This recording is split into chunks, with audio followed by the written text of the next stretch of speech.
Ladies and gentlemen, welcome. Good evening. Hope you guys got your shots ready. Hope you've popped a cold one. It is what, Thursday night, Massalorian? Yes, it is. Thursday, the 29th. 1 day to go in this blood red week, 1 day to go in this month. I want to start off, Johnny, by having a shot for everybody that we've lost along the way. Let's do that. I know we've lost someone. I got some new shot glasses. I'm starting a collection, and we're going to start off tonight with the skulls of our enemies. Okay, you're going skull tonight. I don't know if I can up that. Hang on. Let me grab a shot glass. Hang on 1 second. But this shot's going to be to the folks we lost along the way, and by that I mean I have had people reach out to me and said, Tony, I just can't take it anymore. We're doing a little Woodford tonight. Woodford? All right, I'm going to be going to kill you. Hold on 1 second. All right. We have lost some people along the way, and this is what I've been saying, that emotionally right now in a bear market, especially if you've never lived through one, you are going to be gut checked many times. And I think that the red days are not over, but I can assure you, you guys are not the only ones being gut checked. There are professionals being gut checked on the daily right now. And maybe we'll get into what happened in the UK with these pension funds and BlackRock and the guilt. But just rest assured that you guys as retail traders, you're not used to it. Even these guys, they're getting caught with unknown catalysts. I mean, like in their world of things that they thought probably weren't likely to happen. All right. They're having meetings trying to figure out how not to blow up their pension funds over there. Now, how all that plays out on any one particular play you might be in, well, yeah, I don't know that we'll get into all that. But I do want you to know, Kathy Woods, pension fund managers, probably some hedge fund managers, there are probably some people struggling. So you are not alone. Even the pros are struggling. And I want to just convey to you guys a sense of resolve, a determination for each and every one of you to be a long-term investor mentality. And if you're investing in good companies that you believe in for the long term, then it doesn't matter what happened this week or this month or next month. There's probably going to be more red. So just, tighten up your belts, step away from the screen if you have to, and survival mentally and emotionally is how you get through this. So you got your shot poured? I do now. Hang on 1 second. All right. And while we're doing the shots, I also want to say that our thoughts and prayers go out to everybody affected by Hurricane Ian. I saw some horrible videos of devastation. Hopefully you and your loved ones are safe. But drink up. Cheers. Cheers.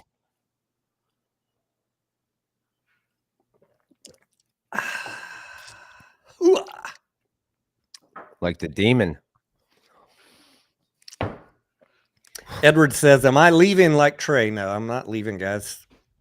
This is not by no means the first market crash that I've lived through. No, I know. Seriously. I know. I talked to some people down in Florida tonight. I don't know if you've talked to anyone, Tony, but I heard that it kind of... Just Phil. Okay. He said thank you for reaching out to him, but I haven't heard how things were at his place. I texted him probably about an hour before we came on. I sent him a text. I checked in with a couple other of our friends down in Florida, make sure everyone was okay. And from what I understand, it kind of moved inward. I haven't actually seen the track of Ian, but I did see it kind of moved inward from the coast.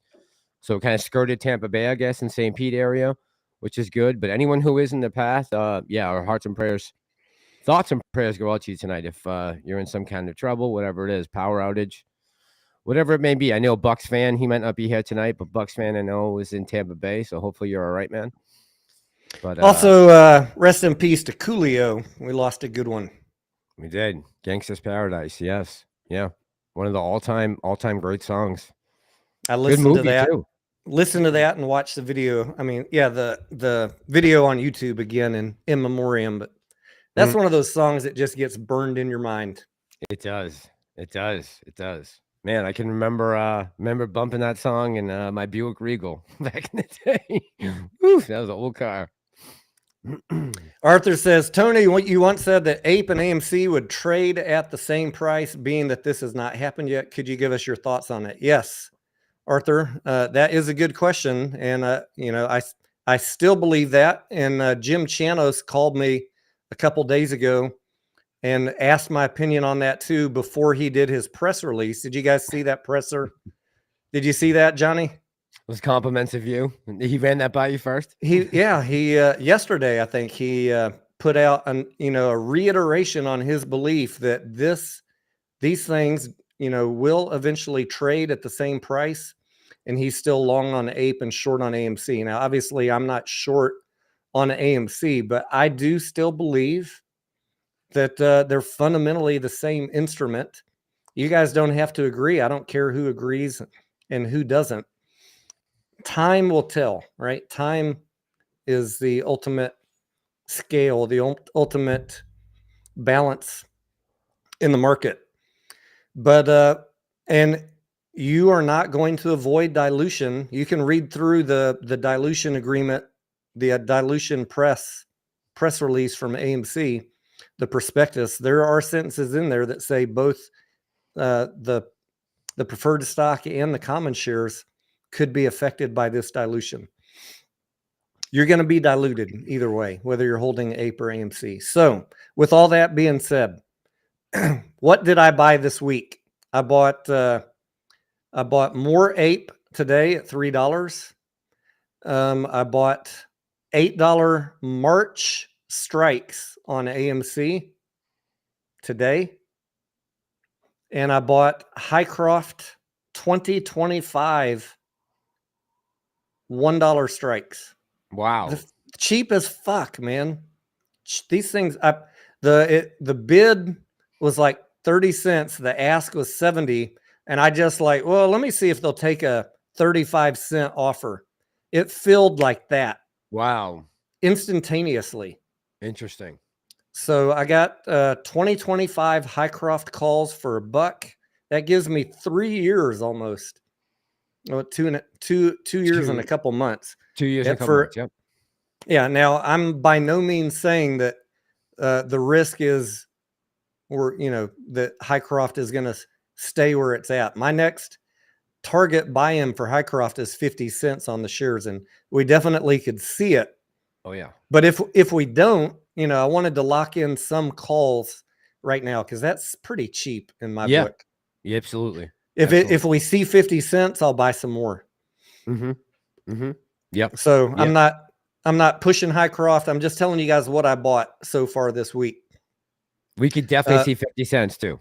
Yeah, hang on to we could see lower than 50 cents on Highcroft. No, I mean it could retrace. If there's no good news, it could retrace all the way down to a quarter.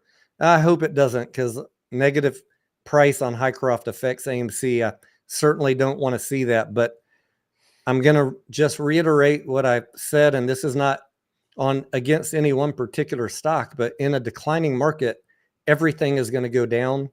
Right. And the ones that will be hit the worst are high PE stocks and stocks with no earnings. And we fall in one of those buckets. AMC and Highcroft fall in one of those buckets. There are a lot of other stocks that fall in the high PE bucket, right? They're gonna. I'm looking at Amazon, Google, Apple, Tesla.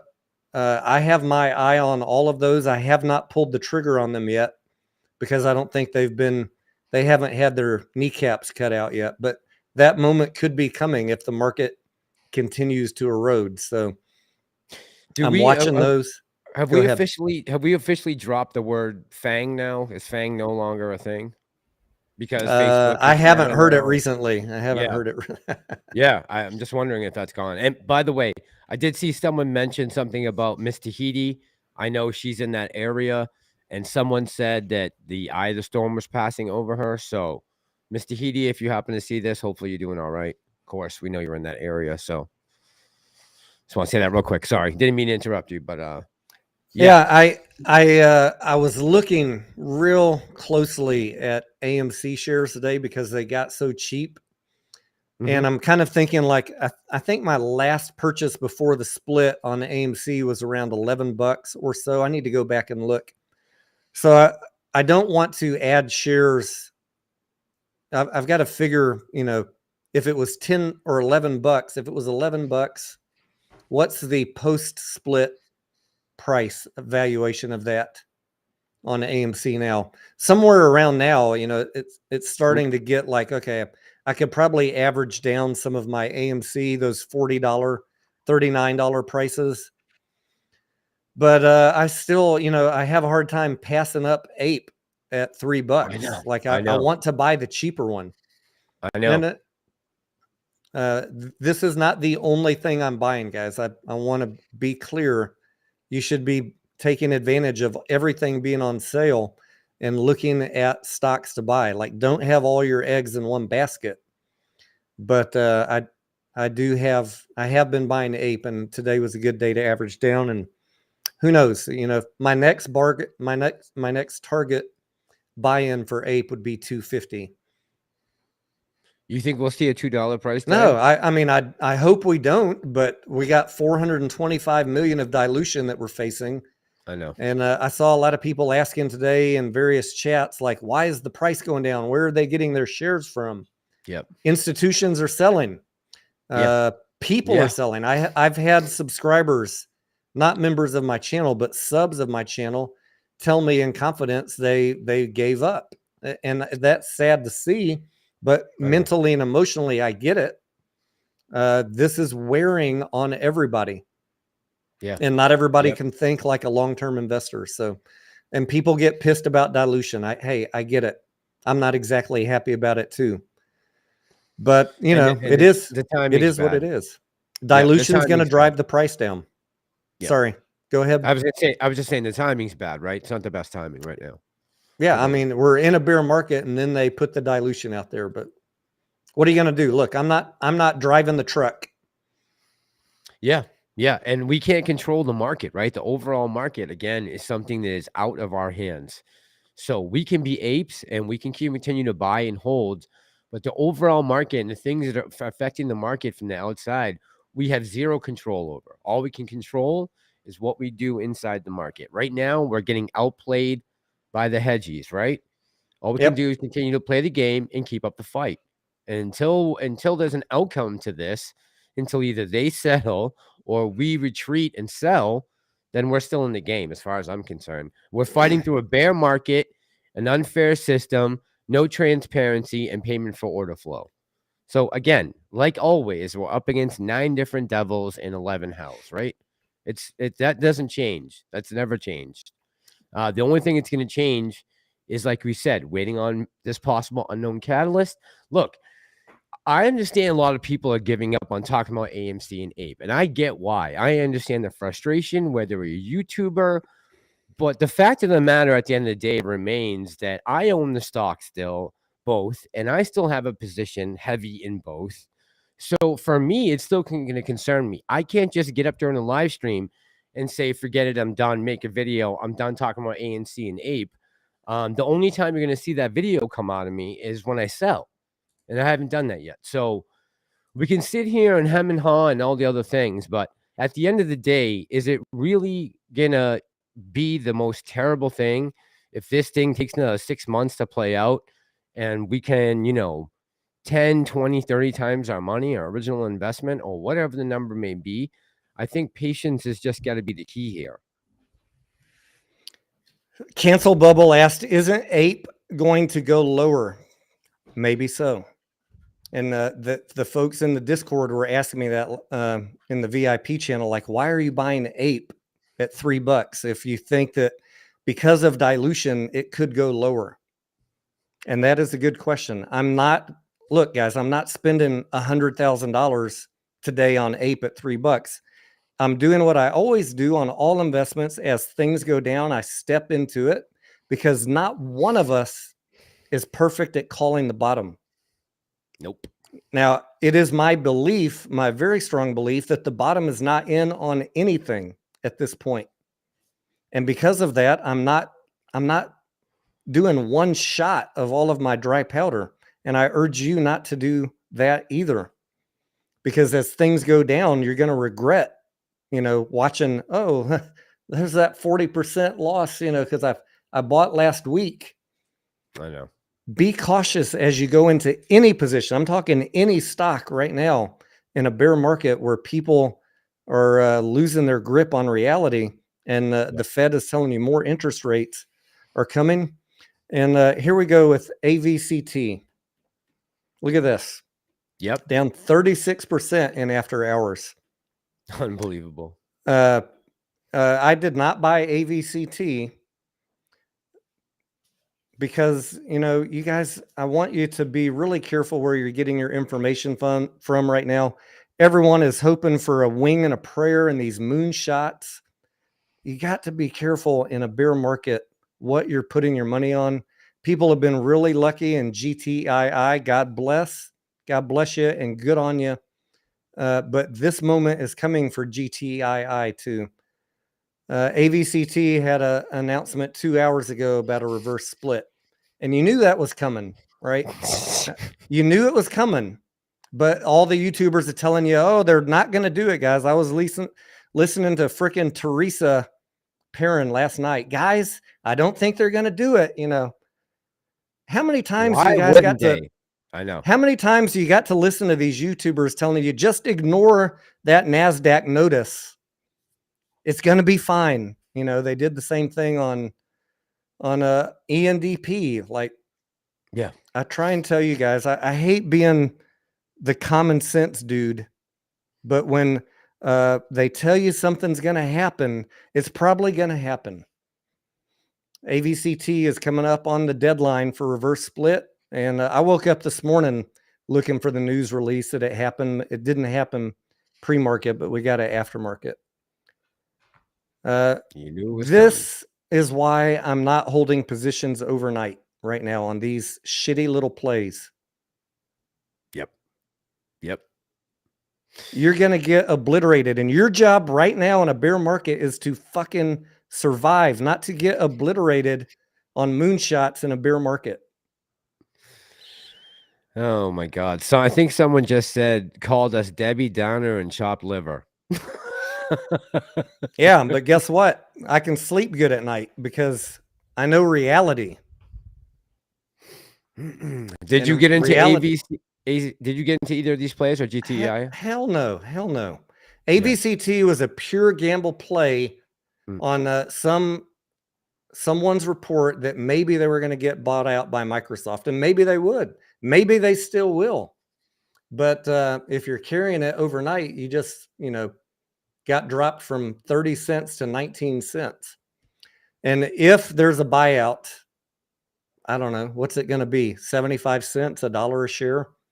Yep. So I just want to say, be careful, guys, who you're listening to. I'm not going to call out any more names other than Teresa Perrin continues to mislead people. And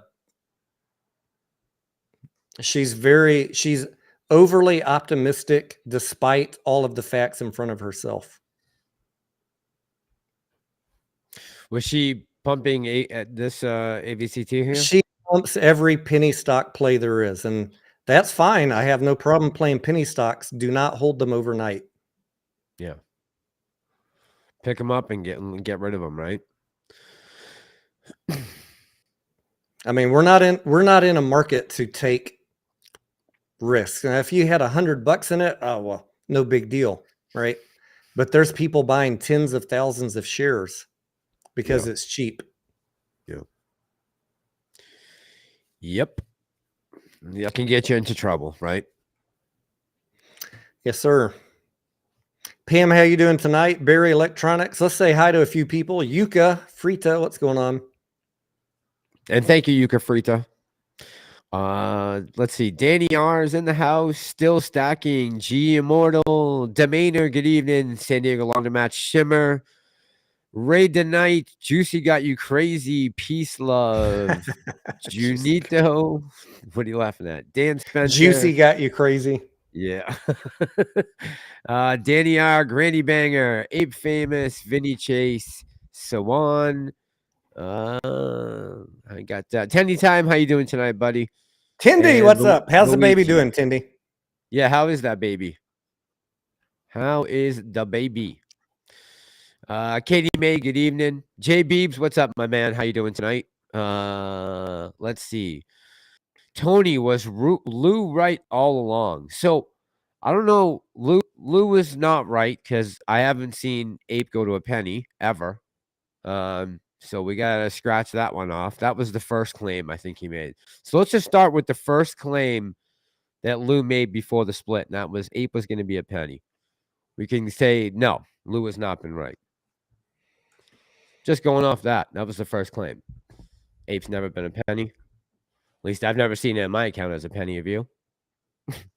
Not yet. He has been. Okay. I mean, he's been. There have been people pumping GTII just like there were others pumping AVCT, and the love has been coming into GTII, and there's been a lot of people that have made money on it. But a day just like this chart on AVCT is coming for GTII. So just be careful. I've heard Lou say on several occasions $50 to $100 for GTII. I can't see in any world where an OTC stock is going to $100. I wouldn't bank on it. Kiwi girl, good afternoon. Yeah, I wouldn't bank on it. I wouldn't bank on it. I think, right now $3 looks good for me, but I've underestimated retail's willingness to bid up bad stocks before. So who knows how high it could go? $4, $5, $6, $10 maybe. But just don't be scared to take some money off the table. If you got profits, play on the house money. This is the way I'd be playing that one. Keisha said, I made money on GTII. I don't trust Lou at all, but yeah. There you go, Keisha. Make that money. Make that money. David Ellensworth's asking, are you no longer doing live streams on YouTube and Twitch? I think we should be live on Twitch tonight, David. I told Restream to do it on both. But if you're asking about the daytime live streams, I mean, in a bear market week or the couple weeks like we're at, I don't really know what value add I could be during the day, because I'm not shorting stocks, and I'm hesitant to buy index puts, even though I think about it every night. Like maybe in the morning I'll buy some QQQ puts or some SPY puts, but with my luck, the day that I do it will be a day like yesterday where we go up. Right. I feel like everything is really risky right now. So yes, I'm concentrating my free time on watching, good name companies and figuring out what am I going to buy these stocks at. Where's the move going to be? Yep. So that's why I haven't been on during the days. Like there's really no value add of me sitting here commiserating with you for 6.5 hours watching everything bleed out. I don't want to mentally or emotionally watch that. I'm holding all of my positions. I'm down on many of them, but I have dry powder and I'm looking for the next plays. So that's how I'm spending my days. Reading the news, trying to figure out what's going on in the world. Like, when is this going to stop? What do I think about it strategically, so that I can plan where to put down and win my next chunk of cash. We've talked a lot about Pfizer recently, Massalorian. Pfizer's been very resistant about getting dragged down. Yes. It's fighting the tough battle, right? I do have something I want to talk about later in the evening about that, if we get a chance. Something that was on CNN the other night that I watched that I thought was extremely interesting about the difference between Pfizer and Moderna for the boosters going forward. Something maybe we can talk about here. But real quick, I just got to read this comment. Ben Currington said, chain smoking cigs out here in Savannah, Georgia. Hope my roof doesn't go off. Cheers, y'all. Ben, cheers to you, man. Hope you're having a good night in Savannah, Georgia. Savannah's on the coast, right? It's going right up. It crossed across Florida, and it's going right up the coast now, right? Yeah. Supposedly it's supposed to smack into South Carolina. I don't know if it's going to be heading towards like the Hilton Head, Outer Banks area. I have no idea, but I saw some reports saying South Carolina was going to get smacked. So if you're up in that area, anyone's in the path, of course, our thoughts and prayers are with you. Anyone. Speaking of which, what were your thoughts on the interesting chain of events that took place in the Baltic Sea? Any thoughts about what's going on there? So, all right, this is tinfoil hat, right? And I gotta be careful to not get the video deleted by YouTube. This is true. This is just my opinion. I have no evidence. I'm just curious what you think happened. Leak? I think that we had some Navy SEALs go in there and take it out. That's what I think. I think we had the best divers in the world dive down and blow up and do what they do and blow some things up. That sounds about right to me. Okay, we can move on. Just curious. The Christian Princess says, just be careful wording it. Too late for that, Christian Princess. Oh, boy. Yeah, that sounds about right, Tony. Couple frogmen. Tinfoil is better than the one Tony's wearing. Come on, Food Dog. What kind of line? Come on. Jesus. Show some class, would you? Unbelievable. All right, let's talk IPOs real quick. Hey, Eric, what's going on? Eric Bissell in the house asking about Lay's. I just saw, I think Teddy or someone put out a message about Lay's. I did not know about that till about an hour ago. So I will look at it tonight. Just to recap where we're all at on IPOs. What's the other one? MCDLP, I think, is still coming up. That's not a low flow IPO as far as I understand. That is a preferred share offering on an existing ticker. But if you weren't aware, NASDAQ is investigating all of these low flow IPOs. Did you know about this, Massalorian? I did. I saw something about this. Yeah. Yep. They put a hold on all of them while they're figuring out what the heck is going on. So if I tweeted out, follow me on Twitter if you're not. I tweeted out a week ago that I pulled all my money that I had on deposits with various low flow IPOs. Yep. Because I want to put it to work on other stocks, not just have it sitting there. And while the NASDAQ figures out what's going on, but that's why you're seeing most of these IPOs getting pulled, because NASDAQ has said you can't do that right now. But Lay's, I will have to look into it. I don't know anything about it. Yep. Yes. Javi, I see Javi in the chat. Javi, good evening tonight. Javi, I hope you're feeling well. I see you're here tonight. MC, how you doing tonight? Prometheus. I saw Chad Clifford was in the chat. Common Sense Investor. I saw Scavenger was here earlier. Good evening to all you guys. Big B. What's up, gentlemen? Yes. Oh, by the way, I can salute with my right hand now, Massalorian, like a true military. I always saluted with my left hand because my microphone was over here. Right. And then someone told me one of my best friends on YouTube was making fun of me for the left hand salute, which gotcha. It crushed my soul every time I did it. Like, there is no such thing as a left hand salute. But imagine if you're saluting and hitting your microphone every time. Bomb. I know. So I bit the bullet and spent the 5 minutes to move my microphone when I was setting up. Oh, by the way, I've got all new monitors here. Yes. Are you gonna show? Let me see. Yeah. This. Oh no, Stream Deck doesn't work on Restream. I did a live stream last night for members only, for channel members. Okay. Yeah, and we tested out the whole setup. So I got it programmed in the Stream Deck.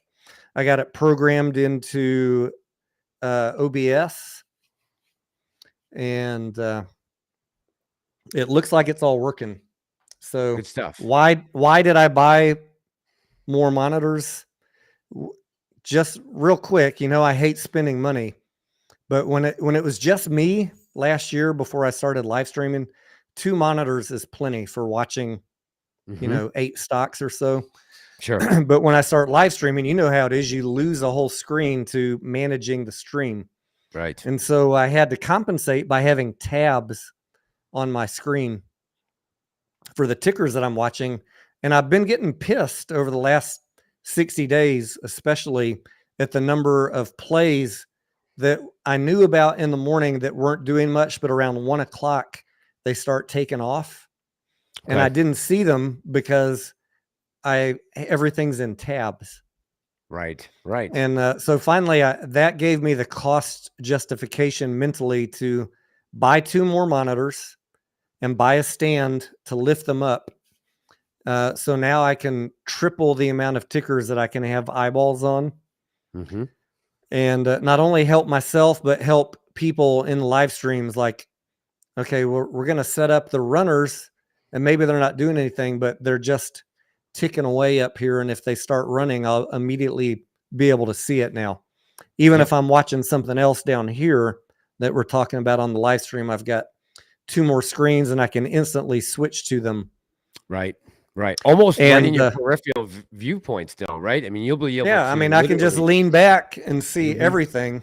Right. I'm going to have to get used to looking up, but, and I got a great deal on these monitors. They were the exact same monitors that I have, which I bought a year ago.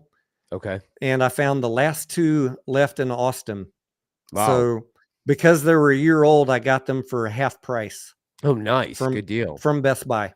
Nice. So I try to be always a good steward of my own money, and not waste money. I could have gone out and spent $450 for a 4K 27-inch monitor, but I don't like doing that.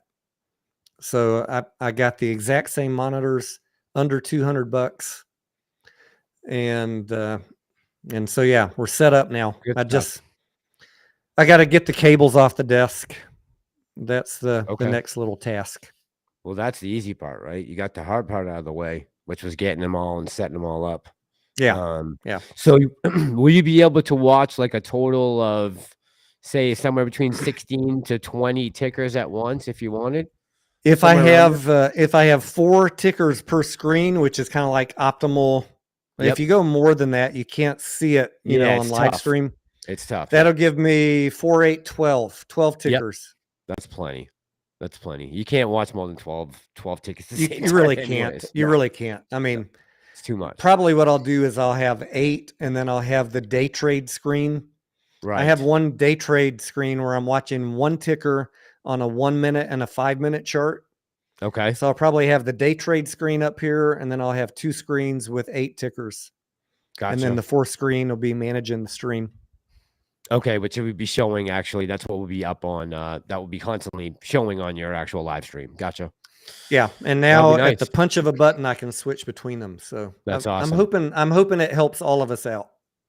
So you have that hooked into your Stream Deck to your OBS, right? So that you can do that 1 button click from screen to screen. Yeah, awesome. I actually use Streamlabs desktop, not OBS. Not OBS. I've bounced between them. Yeah. But yeah, I had to program it into Streamlabs, and then I had to program it into my Stream Deck. Gotcha. And set up all the new scenes. Each monitor is a scene, transitions. It was a bit of work. But if you're wondering what I've been doing, running around town, getting parts, getting monitors, programming. Testicles, what's up? David Smith, T Fields. Yeah, you don't need 4K to look at charts. That is correct. But I also always think about, resale value. If this whole YouTube thing, if I decide I don't want to do it, am I going to have an easier time reselling a 4K screen or one that's not 4K, right? You want it. I don't want to get the bleeding edge, but I want to get something that's going to be, have some resale value. That's kind of, I weigh a lot of different factors, and you can't really stream in 4K on YouTube anyway. Someone asked me that, but they are 4K they are 4K capable. It's But I really don't- hard to process a 4K like that on a stream to try to get out live like that. I mean, that processing takes a lot of I think computer and a lot of good signal, right? I think you can stream in 4K, but not with ultra low latency. Right. Which, you know, we rely a lot on chat, and I like the ultra low latency on chat. Right. Yep. It's a couple seconds Yep. versus 5 or 10. 5 or 10. You know. Yep. It's only a couple. Yeah. Agreed. Yeah. If you guys remember to hit that like button on your way in, that would be awesome. That would be awesome.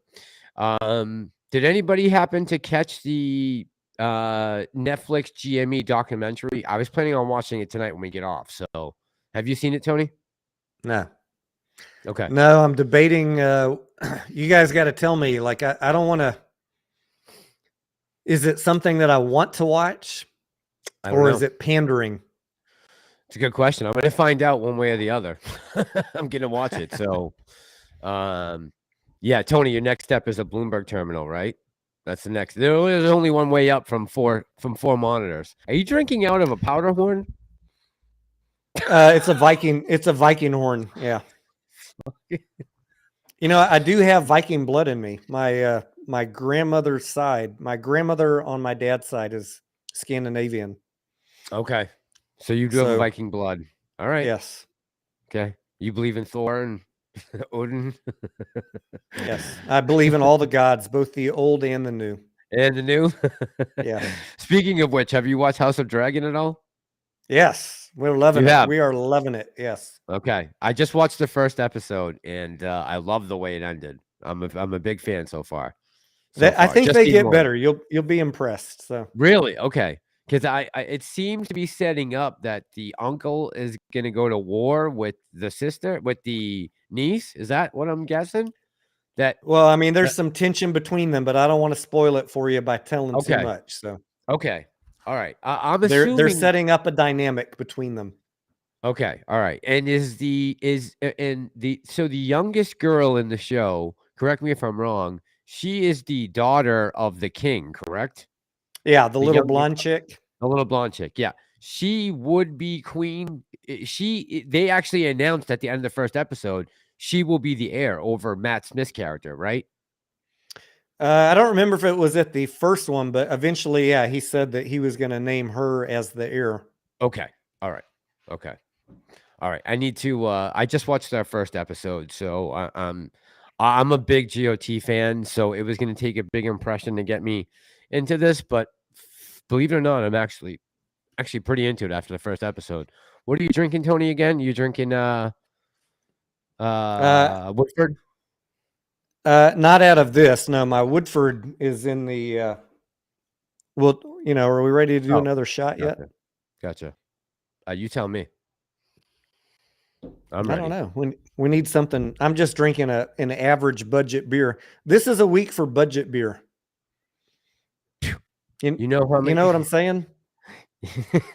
So Scarlett always says just said the same thing. I go, why are you drinking PBR? He goes, because it's only $20 instead of $28 for a 30-pack, Johnny. Why wouldn't I be drinking PBR? I said, okay, that makes sense.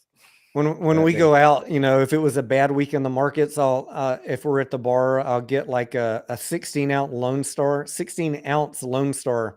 You know, she'll get her Fireball or Patron or whatever, and I'm like, Lone Star, and she's like, why are you drinking Lone Star? And I'm like, it's $1.99. She's like, well, why do you always act like we're poor? And I'm like, well, I just mentally shift my budget according to how the market is going. Because seriously, it doesn't matter, you know, but that's just how I'm wired, I guess. Like I found myself today being way more hands off than I ever have. Like sometimes, you know, if I see something right away that I just need it, I just have to have it. Today, for the first time in a while, I found myself being like, nope, you know what? Priorities. Like, what is the most important thing? You know, all the money that I put into trying to get set up here again. And right now it's like, all right, I'm getting to the final stage where I'm almost done and I don't want to spend any more money that's unnecessary. Right now, I got to focus on getting back and getting my content up and getting back into a normal routine, into a rhythm.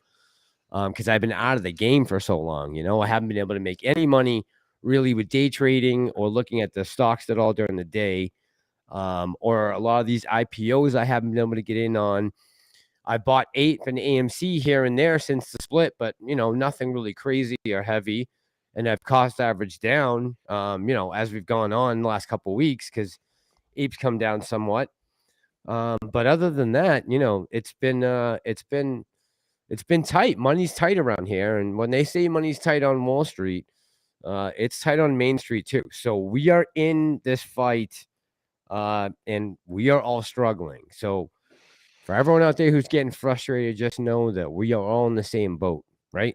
We're all struggling right now and making decisions. Some of us between, the needs and the not needs, and it's making the priorities and saying that, I want to hang on to my position because I think we still have a good chance in this play. I know some people don't agree, but not too much has changed in my mind. Some things have changed. Obviously, this play has developed, and all things have come over and kicked us in the gut. And some things have been great for us, but we're still here at this point. And for the people that are still hanging in there, kudos, because it hasn't been easy. And I get it. So, I want to read a question, but first I'm just gonna to someone who said, "Am I drinking Keystone Light?" Now my budget beers here in Texas would either be Coors Light, the Silver Bullet, or Miller Lite, or maybe Michelob Light, but that's like $1 more for a 6-pack. So Coors Light or Miller Lite. If I'm really feeling like it was a bad week in the market, look, guys, I'm not taking money out of the market every week to pay my bills. Right? If it was a great week in the market, I'm not like taking a check and putting it in my bank account, but I might go take Scarlett out for a nice dinner just because, you got to enjoy the wins. Even if you're not like, this is long-term money for me, but just mentally like enjoy the wins. And if it's mentally a bad week, then I'm going to ratchet back. We're going to eat turkey sandwiches here in the house. My day-to-day income is not affected by the market. I have businesses that pay my bills, but that's just how I operate, right? If it was a great week, we celebrate. And if it was a bad week, we cut back. But, nothing changes. My businesses now are inflation proof. So the question on the chat was, why is the price going down if short interest is dropping? I didn't look at short interest today. But I'm just going to answer the question with what I said on my ape dilution video a few days ago. It is my belief. You can believe it or not. I don't care. And many people on Twitter are saying the exact opposite. But it is my belief when a company puts out a press release telling you that dilution is coming, that you should expect that dilution is probably coming. So no matter what's happening with the short interest, it is my belief that AMC is selling shares into the market every day. And that is going to, provide downward pressure on the price, no matter what's going on with the short interest. So I'm not surprised that the price is going down. I expect the price to go down. That's my answer. Look, there's 100 people, 1,000 people on Twitter saying Adam Aaron would never dilute until it's at $10 or $20. Okay, everyone's entitled to their opinion. I'm not going to argue with them. But if you ask my opinion, I think the reality is when a company makes a press release, they're telling you what they're going to do. Yep. Agreed. Granny Banger says he's not learning anything tonight. Damn it. Ellie. Let's get Ellie's comment. I was waiting for someone to ask this. Go ahead. Let's see. What'd she say? Ellie said, hang on. Where'd it go? You got it. That was not Ellie's comment. All right. Saw it. Whatever happened to haircuts if AMC falls under $10? Ellie, this chatter was going on a lot today. $10. AMC and Ape. AMC and Ape closed at $10 today. They narrowly avoided the haircut. Guys, look at the price right there. $7.10. We've been under $10 for a long time. I don't know why today everybody's getting all riled up about AMC plus Ape being $10. This is like, I love all of my YouTube and Twitter brothers and sisters, but people are doing mental gymnastics that don't need to be done. We've been under $10 for how long? A little bit.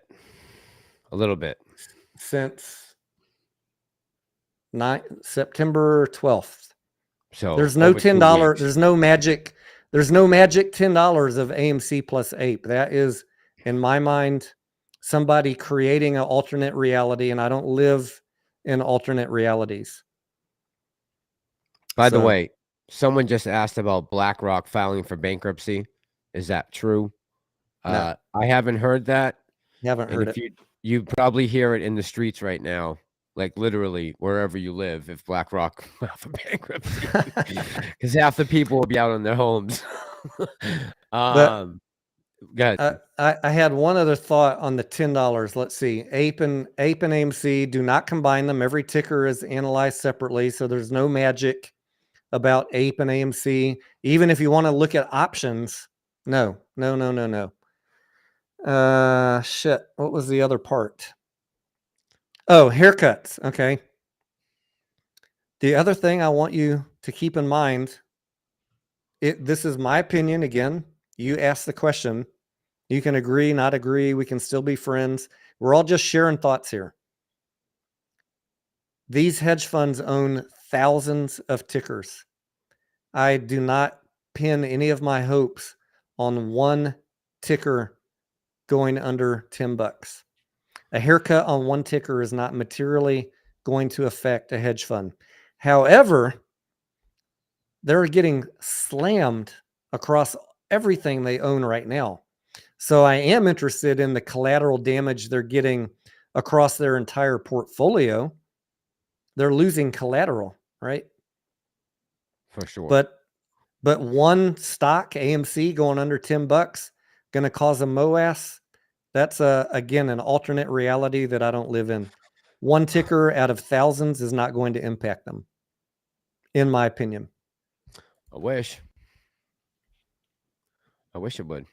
I'm not speaking for Massalorian. This is just Tony Denaro's thoughts. This is why I'm often referred to as the most hated man on Twitter, aka Debbie Downer, because I live in a world of reality. Now, I also live in a world where I think that hedge funds can get tripped up and interesting things can happen, and a unknown catalyst could make this an interesting play. But in the meantime, right now, since we're past the days of short squeeze happening in June of 2021, I'm focusing, as I've said to you guys many times, on AMC fundamentally improving as a company, more movies coming out in 2023, and getting the debt paid off. That is now the reality that I'm forced to live in.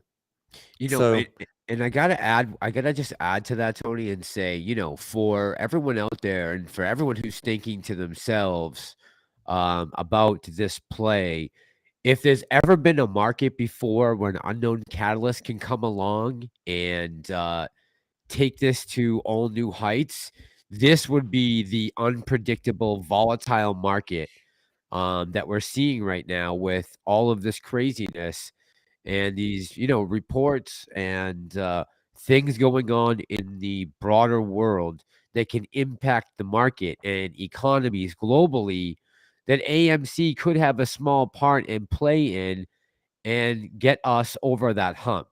So I don't think we've ever seen a more unique time where that unknown catalyst could be out there just waving the wings, waiting to drop.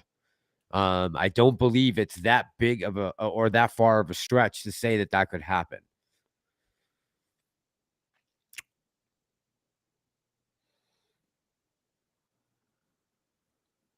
Andrew says, Is that a yes.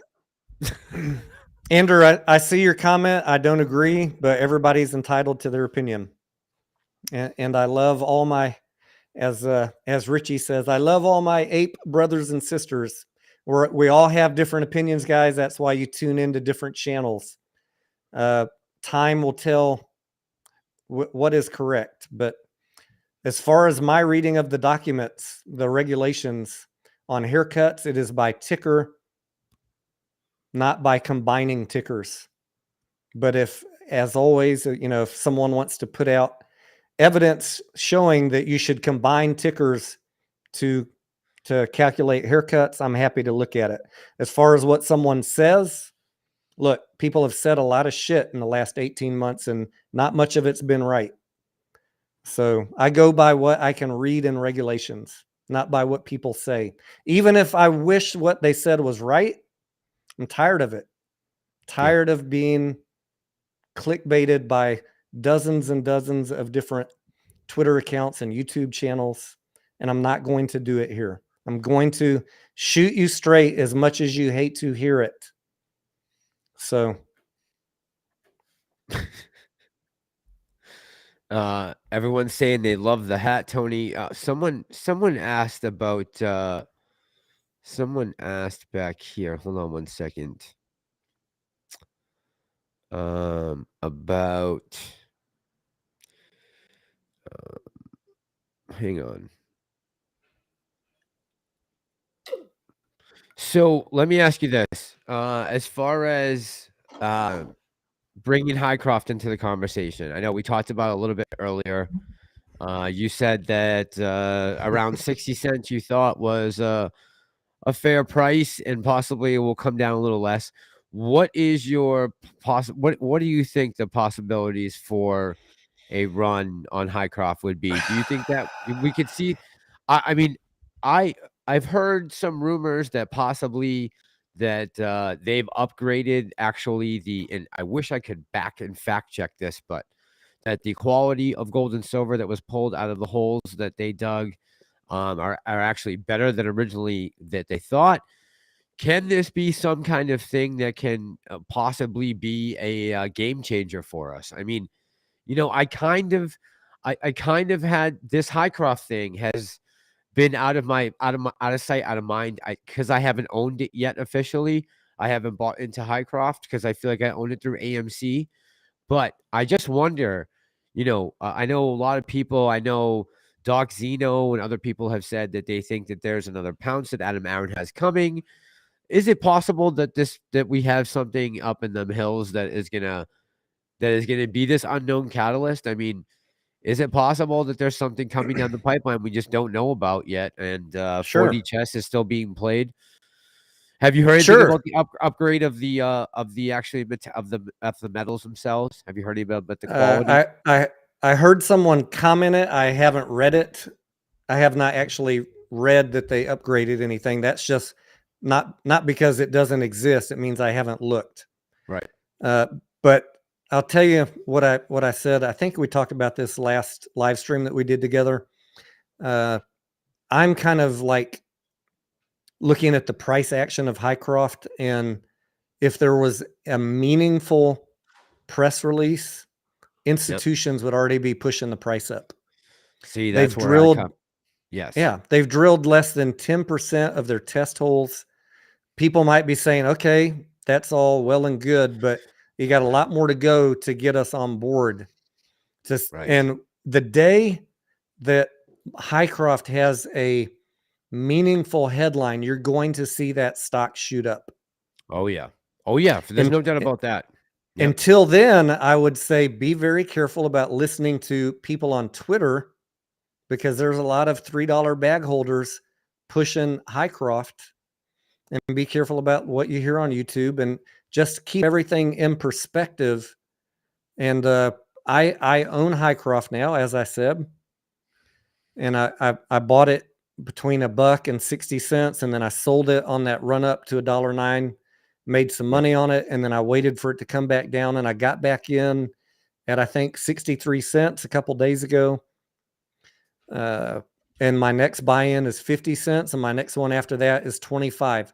I'm not saying it's going down that low. I have no idea what the price is going to do, right? I'm just telling you my brackets on the way down. Like, I bought in at 63. I'll buy more at 50. Should it go there? I have no idea what it's going to do. And but I'm looking at the chart, right? You can look at the chart and see the history of Highcroft. Has there been any meaningful news to say that Highcroft shouldn't go back down to 23 cents? No, not in my mind, not yet. If the market deteriorates, Highcroft could go down. I hope it doesn't. It would be horrible for AMC. I do not want to see Highcroft go down, but I do live in a world of reality. And if the market craters, I could get an opportunity to buy Highcroft cheaper. And if it does present that opportunity, I will. But I'm looking at it as a 2-year, 3-year play, not next month. That's where I'm at. So 50-cent call options for 2025. I bought those today. I bought $1 call options for 2025. Sorry, today. $1. Sorry, $1. So I'm not bearish on Highcroft. I just live in a world of reality that if there was great news, institutions would already be pushing the price up. I don't care what anybody says on Twitter or YouTube, and just take my opinions with a grain of salt along the same toke, right? Along the same vein. I'm just one more guy, but I'm a guy that looks at what Wall Street does, and they're not doing anything with Highcroft. So for me, whatever news is out there is not meaningful.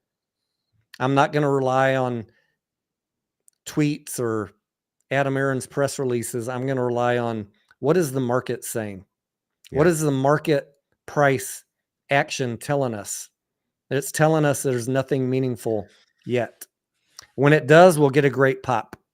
And I want to buy it as cheap as I can so that I can hold and sleep at night and not cry myself to sleep. You know? Right. Let me ask you real quick, because we haven't talked about this at all. What are your thoughts on the Bank of England? I see some people in the chat talking about it, that Bank of England equals margin calls. Look, I think that what's going on in England is going to very soon strike this country as well. There's going to be a lot of pain in the European Union in the next couple months coming up, I think. And that could transfer over to the United States. But what's your thoughts on exactly what went down with Bank of England today? Any thoughts? Let me pull up this article.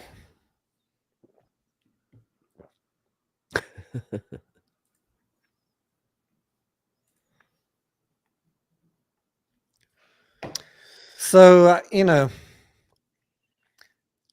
we got the pension fund problem, and we got the 10-year gilt, or the 10-year bonds over in England, which have almost doubled in yield in the last, what was the date here? Around the 21st of September. Wow. Okay. Sorry. That was only 3%. Then it went up to about 4.5%. So if we look at the 1 year, you can see when these pension funds were doing these derivative plays, the gilt 10-year was around 2%. Now, I don't know. They said in the article they were looking at long-term offset, so I'm assuming they were looking at the 10-year, but I don't know for sure. I haven't spent hours pouring into this. No, but that the yield sense, is right. The yield is almost doubled on the 10-year, more than doubled. Actually, if you look at where we were in August to this spike right here. And what happens basically with these derivatives is if the yield goes down, a pension fund makes money, right? They hold a lot of their pension fund in treasuries, if you will. Right. And if the yields go down, they want some protection so their pension fund doesn't lose value. And they get paid if the yield goes down by whoever sold them the derivative.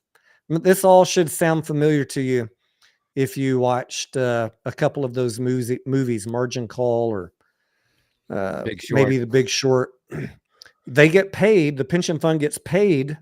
It's a hedge. They get paid if yields go down, but if yields go up, they got to come up with money.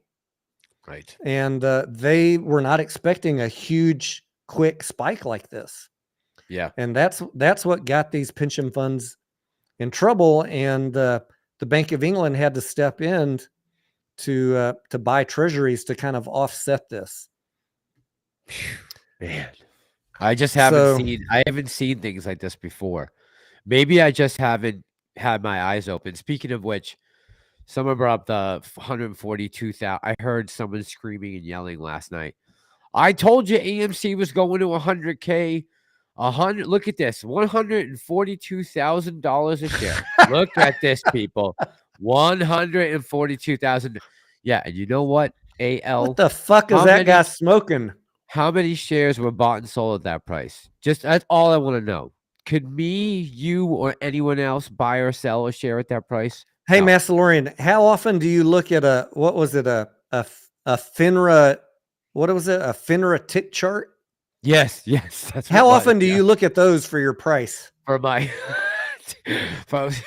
like in 30 years of doing this, I'd never fucking heard of that shit till someone put their screenshot up on Reddit yesterday. Unbelievable. But this supposed financial expert, he wants an apology. Well, he said, I don't want an apology. I just want to let y'all know I was right. No, you weren't right, you dumbass. 0 shares were traded at that price, numbnuts. You know that, right? 0 shares. God. Oh man, it's really bad. He literally embarrasses himself every time he turns on. I was going to say the camera, but he's not even man enough to turn on camera, much less comments. He embarrasses himself every time he turns on the microphone. And it's a damn shame. It's a damn shame. By the way, can I just say he sounded smarter when he first came on, and he did. It's like he's getting the interview with you, like he's getting dumber. He's literally getting dumber by the day. Oh, it's like he's losing brain cells. The microphone must have radioactive isotopes or something. Oh boy, hit him with the hard 20. Man, Tony, that's rough.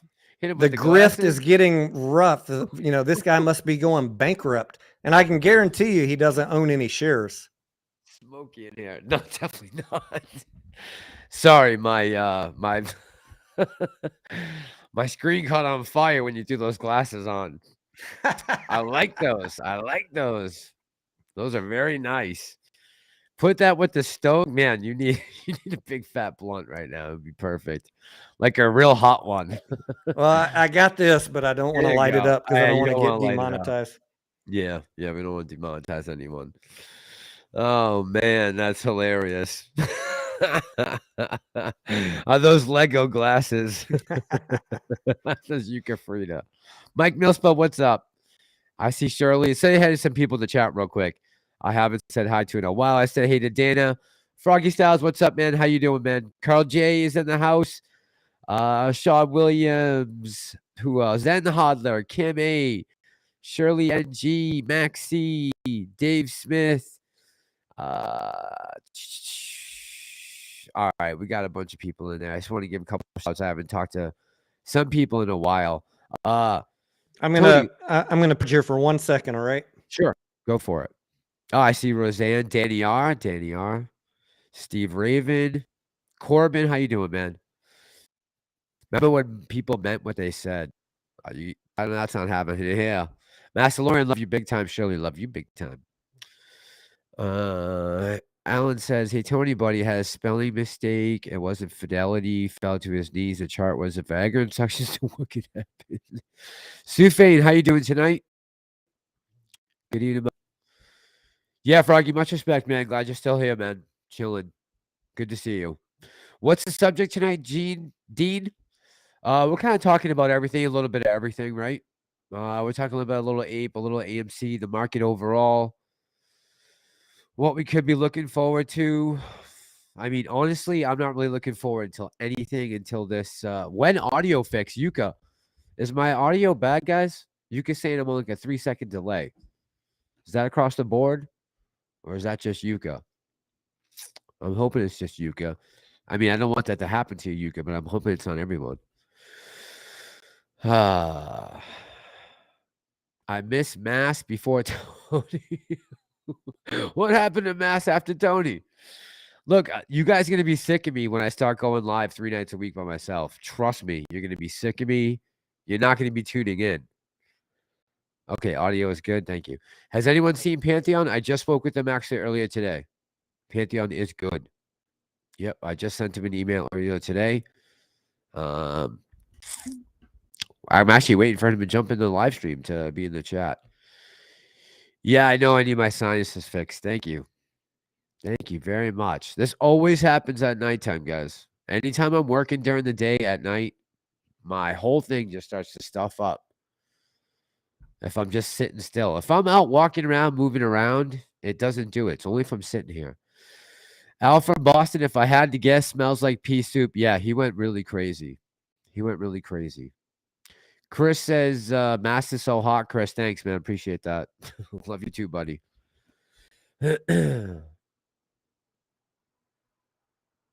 Oh, but on the channel, the audio was up. Gotcha. I gotcha. Thanks, Yuka. I don't know how to fix that. Jersey Recycler says, I'm assuming I'm a Red Sox fan, Mass. That I am.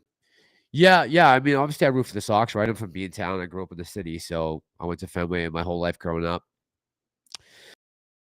Andrew says, I'll turn in for sure. I'm going to be talking about a lot of things, Andrew. I'm going to be talking about politics. I'm going to be talking about, that subject of the gas pipes, the gas lines, the Nord Stream. I'd be talking about that probably all night, going over theories. I want to make it a place where people can come and express their opinions. That's what I want to make it. Those documents behind me are important. I believe in them fully and wholeheartedly. So I want to keep them alive. Sub the Boss says, I'm a Toronto Blue Jays fan. Actually, you guys, I don't even know what place you're in right now, Sub the Boss, but you got to be ahead of us. Tell me, by the way, I love the glasses, man. They're really tight. Hey, thank you. Where'd you get them from? Amazon. Okay, now you're really loud. Very loud. Audio. There you go. That might be better. Amazon. Test 1, 2, 3. Yep, that's better. That's better. Eugene Miller asking about AVCT. We talked about it earlier in the chat. Eugene, they I don't know if you saw the news. They announced a reverse split at the end of the day in aftermarket. So it's down to 19 cents now. You look pretty funny using that thing to look up at your top charts, I gotta say. Yeah. 1 Stefano, for 15. do you guys believe Lou is 1 for 15? That's a split? Yep. Okay. Can you see out of those, by the way? That's a good question, Hamid. I can, yep. Okay. I can. Okay. IP says it's not listed yet. It's not listed. What does that mean? I don't know. I mean, AVCT is it was going to be delisted unless they did a reverse split. So in my mind, either there was going to be a Microsoft buyout or they were going to get delisted. So now maybe they'll be both. If you're holding it, if you're holding it, I hope that you get a Microsoft buyout. I just am not in the mood to risk my money in this market on gambling plays like that. Yeah.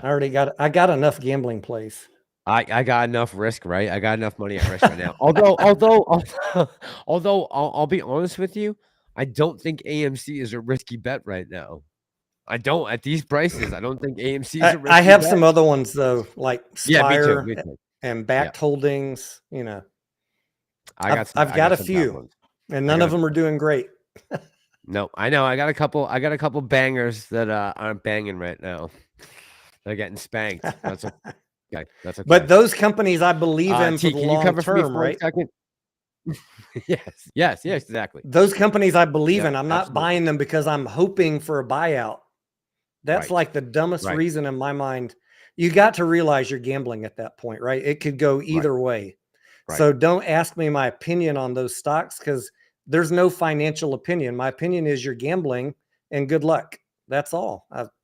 There's no analysis. You got to realize you're gambling, right? Yeah, It's a absolutely. 50-50 shot at best. Deborah says it's close, folks. Hang low. We got this. Yeah, Deborah, I think everyone's just hanging right now for dear life, right? And I get it. And we are all in the same boat. I want to just keep stressing that everyone is maybe making decisions, just trying to stay in this play. I some of you guys might be up against it right now, saying like, man, it's either I keep my AMC or, I pay electrical bill. I showed you the paper the other day. 57% of electrical bills are going up. Starting next month. 57%. So I mean, that's that's a whole position.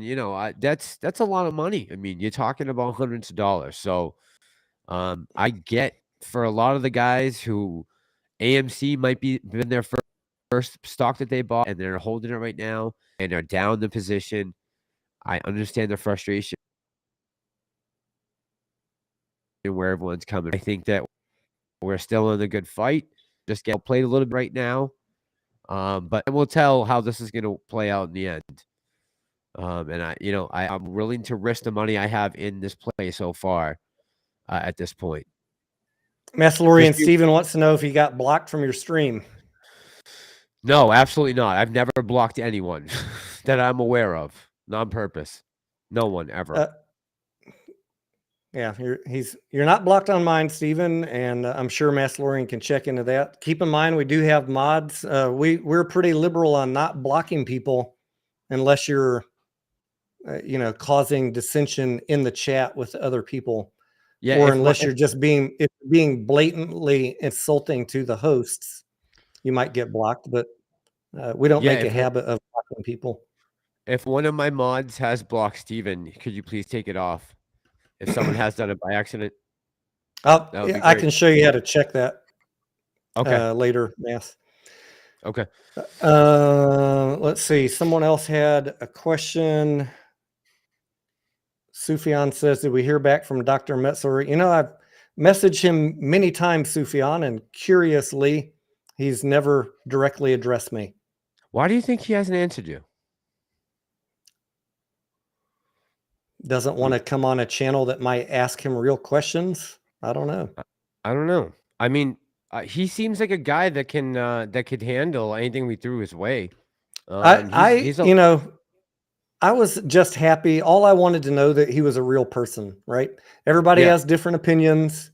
He's got a very optimistic opinion. That's cool with me. I have no problem with his opinions. Sure. I don't agree with them, but the main thing I wanted to know was that he was a real person. And once he did the interview with Boss, that was good enough for me. I really don't care after that. Really don't care. I'm just curious to know where he stands right now, like what he thinks about everything that's going on. I'm just curious to hear what his opinion is. I mean, he's still plugging away on Evergrande. They keep on delaying this whole lawsuit thing that he has going on. Welcome to dealing with China and the Cayman Islands.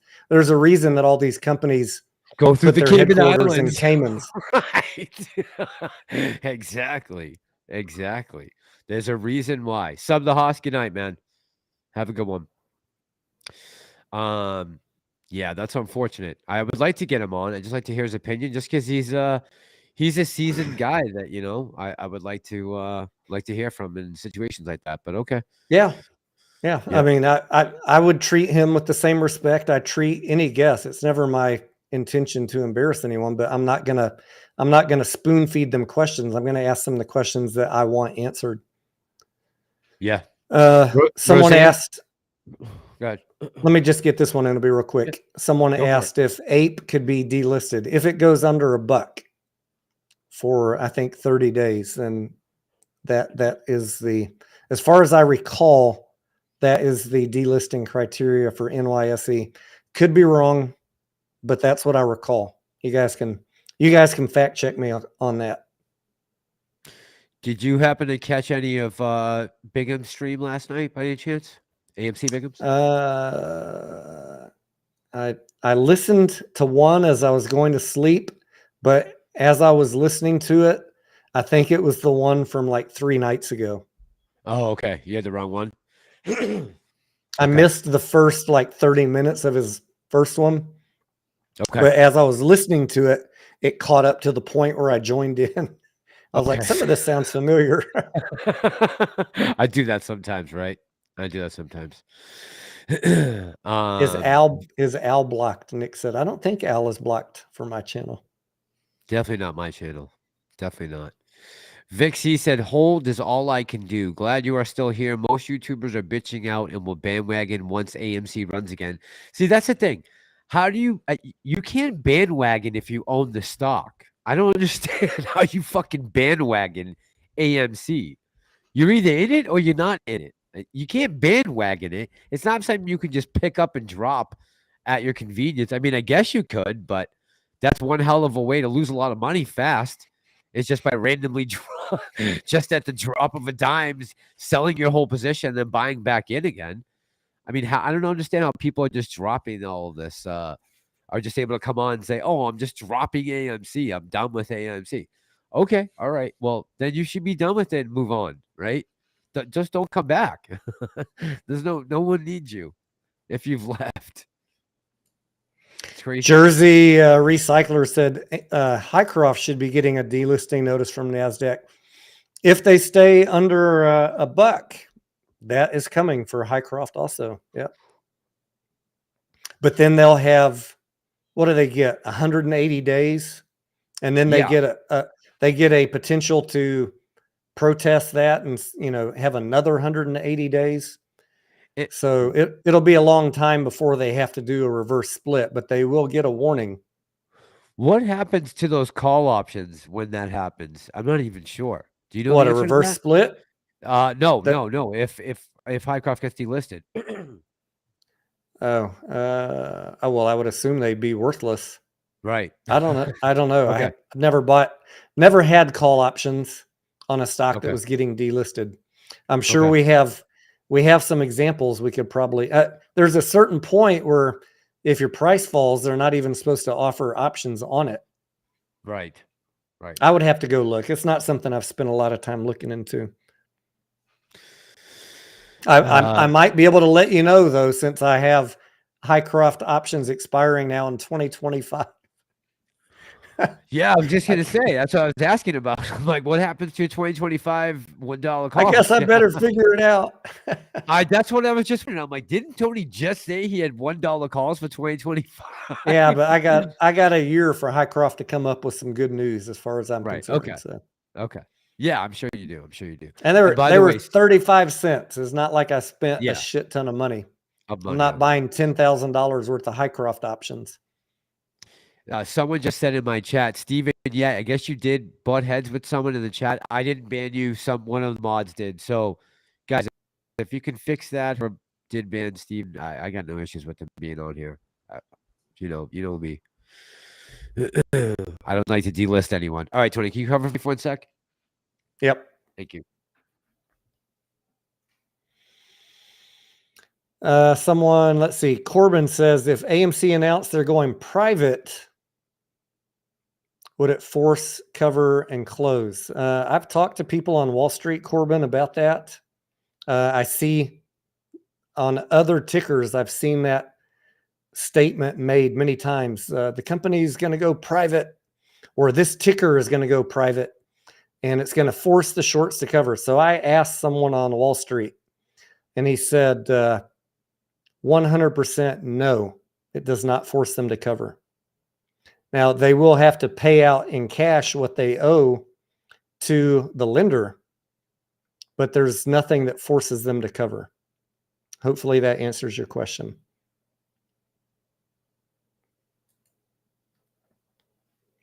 And the person I asked was a well-known short.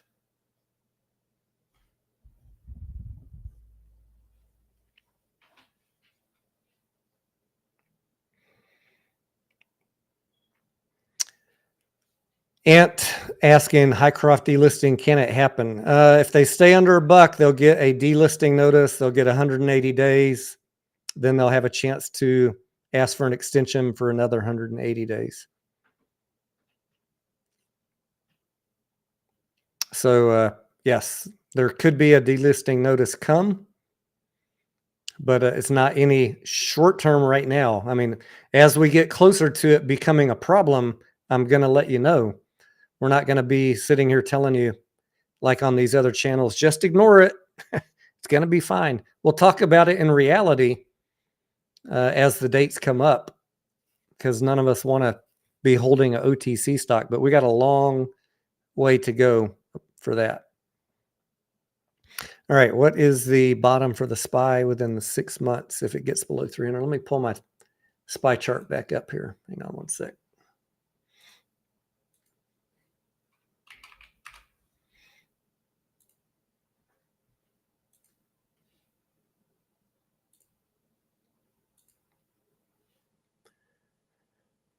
I have a line drawn on here. I can put this, let me change my source to that screen.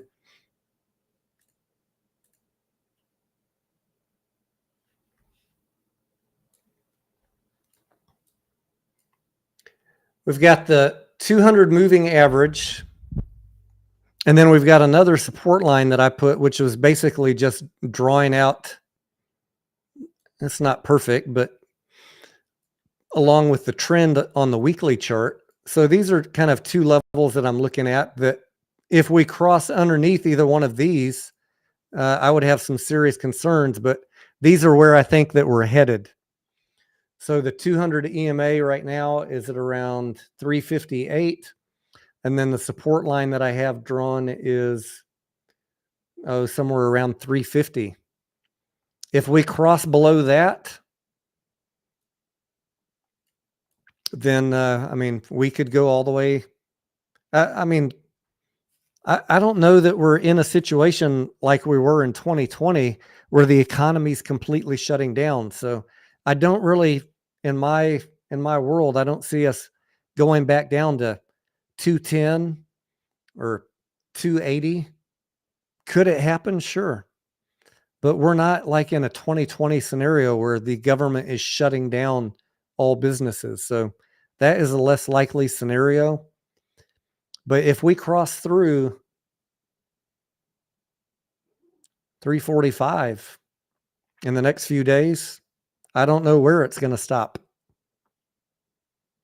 And when and if that happens, that is where I'm going to be looking for buying opportunities on Amazon, Tesla, Google, Microsoft, Apple. This is why I've been hesitating buying these companies just yet. If we cross through these points, you're going to find some great companies at very heavily discounted prices, because everybody's going to run away like their hair is on fire. And that is when I want to go in and buy.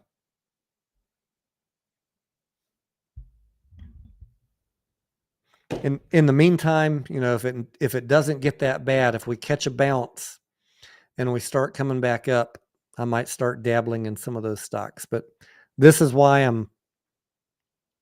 I am not pulling the plug on these big. I'm not pulling the trigger on these big companies just yet.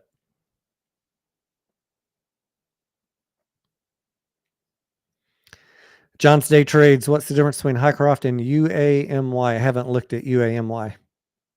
Not sure. Can I play the piano? No, I can't.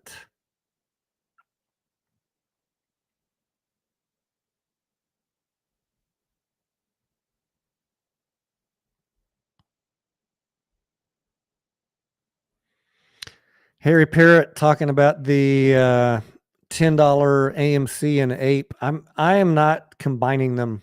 I don't see the logic in combining AMC and APE and trying to come up with some, what I said earlier in the chat about mental gymnastics.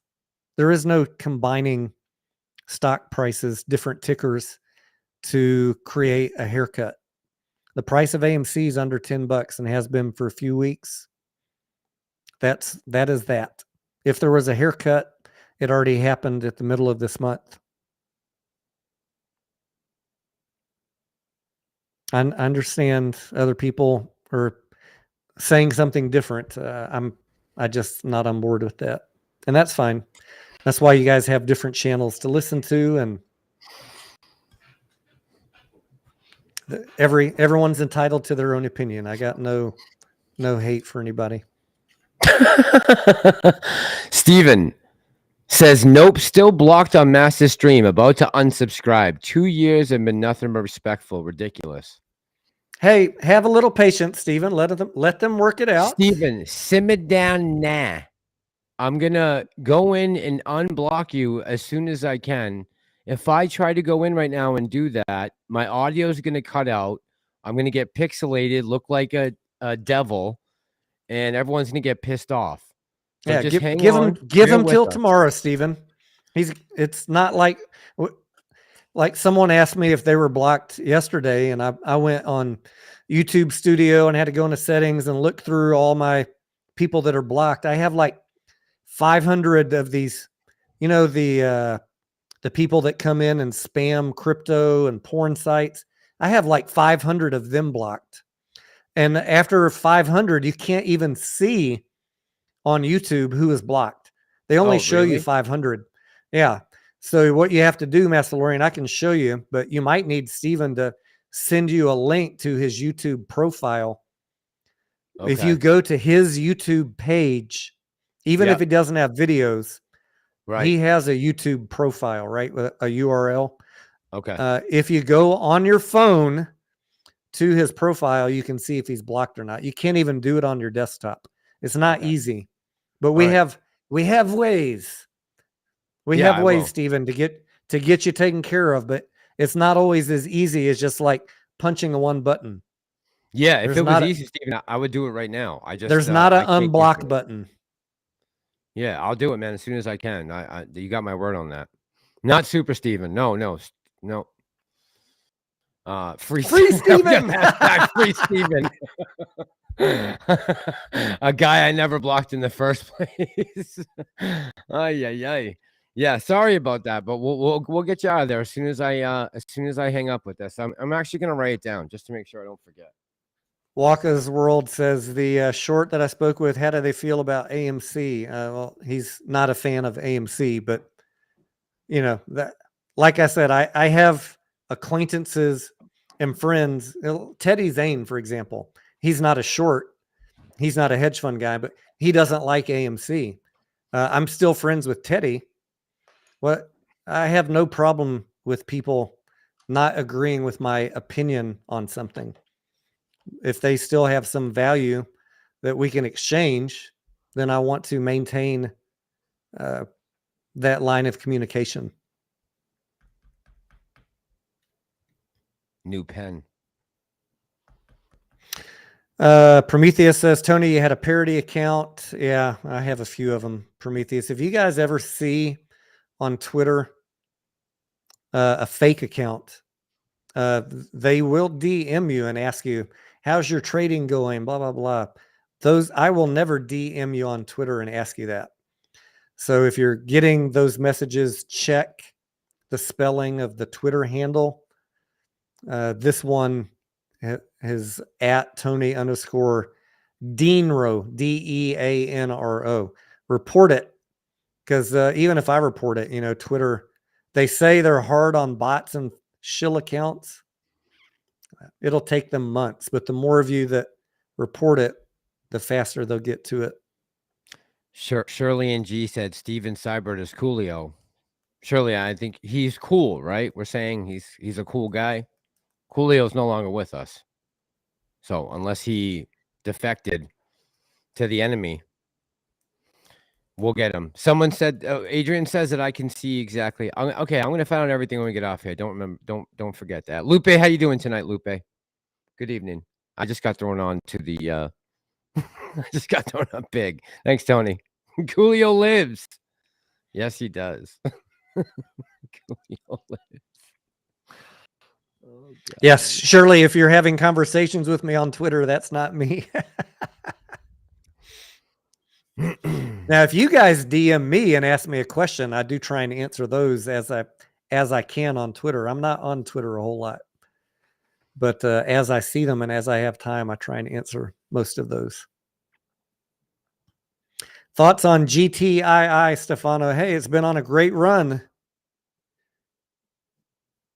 but it is a OTC stock. I don't know that there's really a whole lot of short interest on it. I think there's a lot of retail FOMO. And as long as that continues, it will go up until the day that it doesn't go up. So if you're ahead, I'd take some money off the table. And if you want to let the house money ride, then knock yourself out.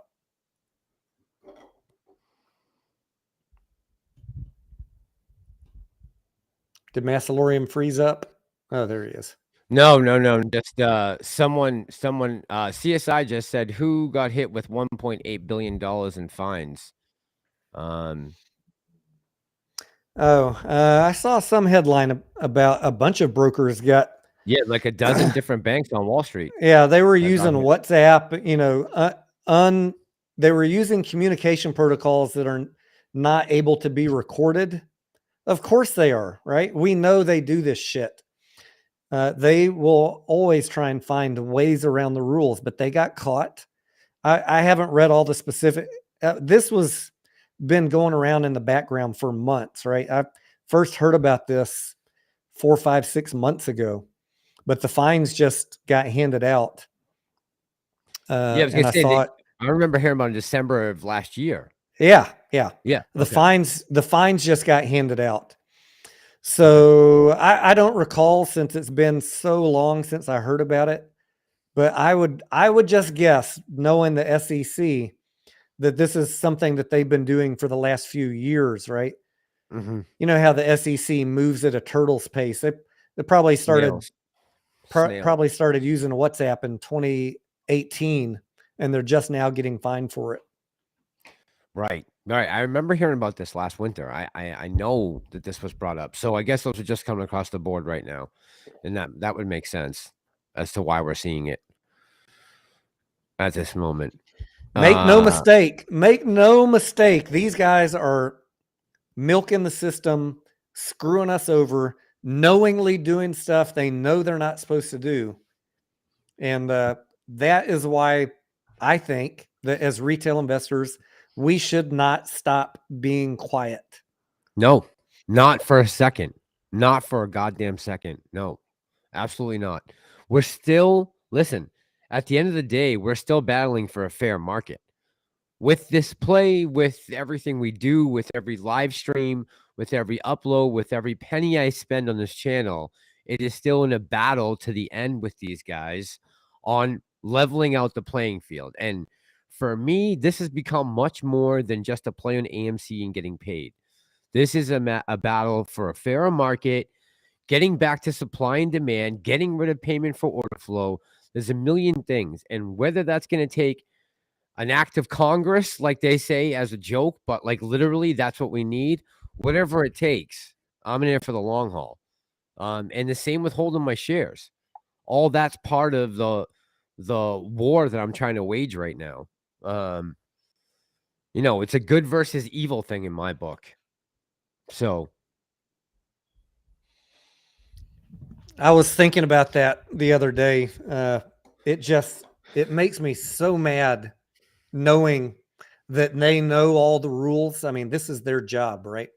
They know all the rules. They've got the smartest people, the best lawyers, the highest paid, and they know all the way around the rules. Yeah. And what do we have? The best computers. What do we have? We got FTD and short reports that are 30 days delayed.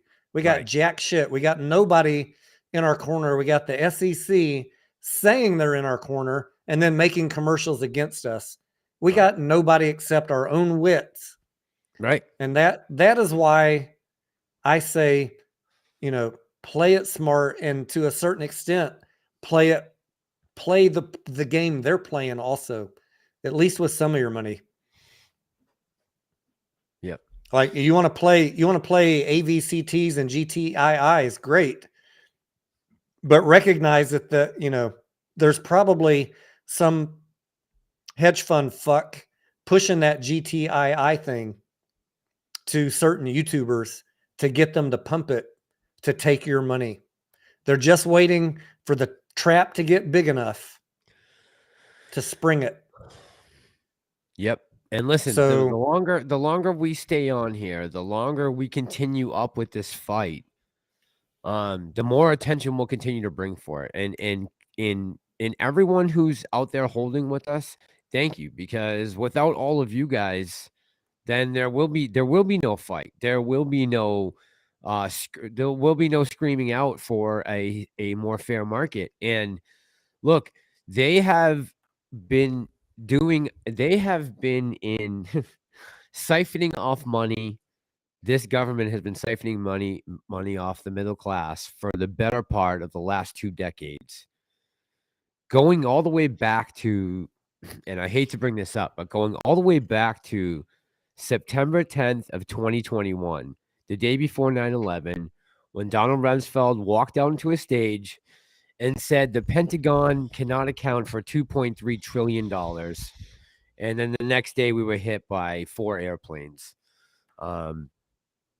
And ever since, and people forget about that number, that 2.3 trillion, which if you put that in for inflation today, we're talking more like $10 trillion back in 2001. And that was the first wake-up sign for me that, hey, something's going on here. It isn't right. And that narrative kind of died down because, obviously we were attacked the next day. But I just feel like this has spiraled into something way more than just a play on AMC. And absolutely, it is a lot to do with AMC, but it's the overall odds that we're up against and the criminal activity that has taken place and has literally crushed us. Like I said a couple weeks ago, it went from 2 weeks to fix the curve, or to whatever the word was, to 2 years of crushing the middle class. And I know what's happened to me and a lot of people that I love and know. And so this continues on, and that's why I'll keep getting on here and working on it during the day and calling you up and talking to you and emailing and talking to other people. And the fight will continue. And AMC will be along for the ride with me in my portfolio. And I'll buy when I think I can scoop up shares at a good price. And I'll hold until we can squeeze these guys. And if not, then we got to get to the bottom of what went wrong. Then we got to figure out who's involved, why are they doing this? I mean, we know a lot of answers to these questions, but maybe it's something we need to talk about out in the open instead of constantly being afraid to talk about it for fear of demonetization or a strike or your channel getting taken down. Just like Russell Brand the other day took off and said, you know what, F you, YouTube, I'm out of here, and went to Rumble. You know what? A lot of people might start doing that because it might be the only way we're going to be able to get our point across without being silenced. Sorry, I went on a ramble there, but a rage. No, you're entitled. We all got to ramble and rant.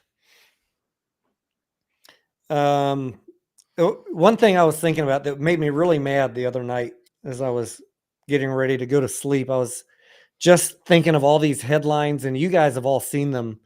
Like the market correction can't end until retail gives up and sells. They're talking about everything, right? Right. Not AMC, just like retail hasn't capitulated yet. I've spent my life hearing people say, buy and hold for the long term, be a long-term investor. But then right now they're pushing this narrative of retail needs to give up. We need to break retail to get this market correction over with. It just makes me so angry to hear this bullshit coming on legitimate news channels. I know. That I know. I mean, there will be retail that breaks. That's been the narrative I've been trying to counsel you guys about for the past few weeks on my videos. Do not be the one that breaks. You will come out on the other side of this okay if you maintain that long-term investor perspective, but it's going to be hell in the meantime, mentally and emotionally for you. But if you've invested in companies that are not going to go bankrupt, and I don't think AMC is, other people might have a different opinion. That's fine. You can think AMC is going to go bankrupt. I personally don't think movie theaters are going anywhere, and I think that Adam Aaron and AMC have a way to pay off the debt now with APE. Is it going to be dilution? Is it going to be rainbows and unicorns for us? No, it's not. But I don't think the company's going bankrupt. So like Massalorian just said, I'm going to look for opportunities to add to my position when it's cheap and when I have the money, and wait for the market to come back up and the economy to get fixed. And I think AMC will be fine. In the meantime, if some catalyst happens, beautiful. But I'm thinking more long-term now for it. And that's not because I want to talk about AMC for 3 more years. No. That's my channel is not about AMC. It's about whatever you guys want to talk about and what I want to talk about. Mm-hmm.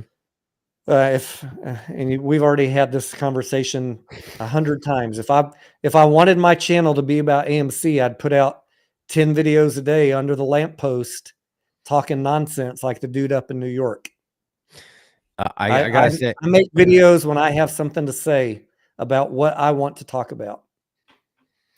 I gotta say, I was talking to one of you guys earlier today, and they said, "Why don't you just?" I said, "You know, I'm trying to get, because I'm trying to get everything off that old computer onto a hard drive, so I can get it onto the new computer. All like, you know, my outro music, the intro music, my sound bites, the clips, all that has to be transferred, right? So I have to manually start downloading that one by one."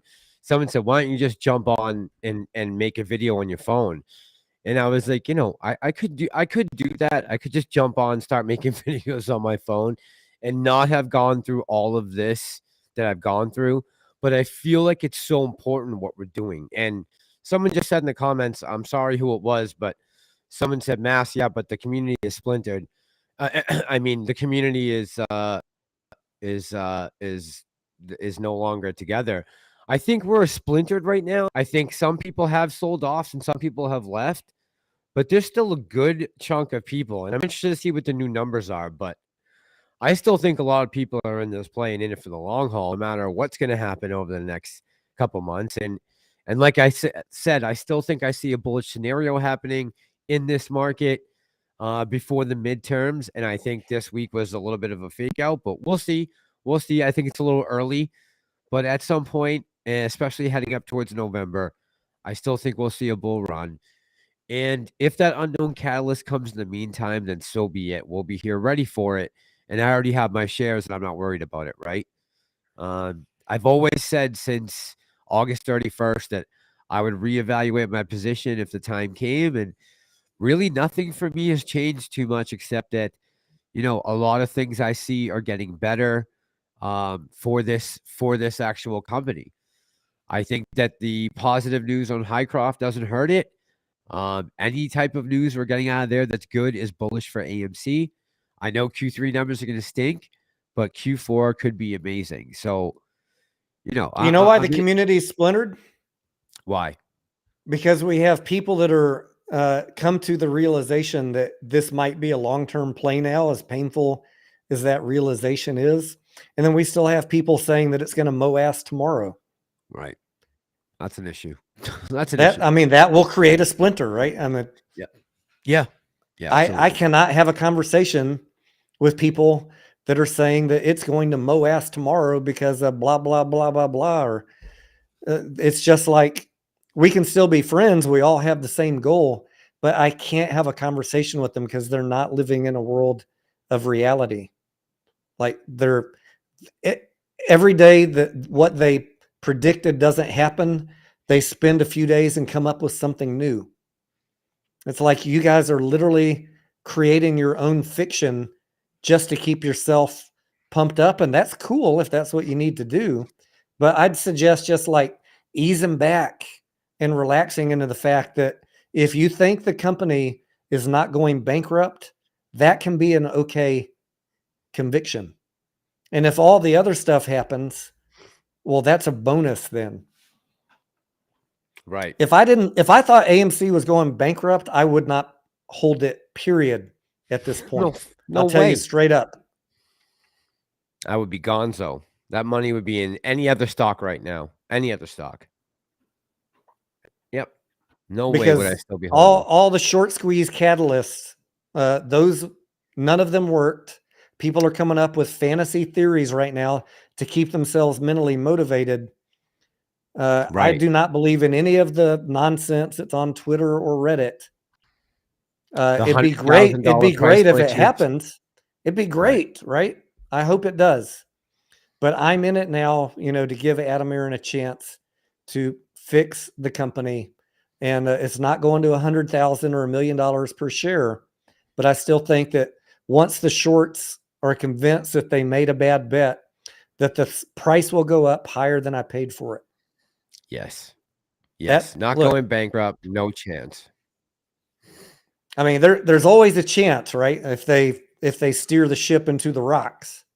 Well, yeah, there's always. But I don't believe that's happening, or I would not be holding the stock. So that's where I'm at. I've heard plenty of people. Your buddy Chris Norland is convinced it's going bankrupt. He has no doubt, but he's also he's a film and arts professor, not an economics professor. So I could give two shits what Chris Norland has to say.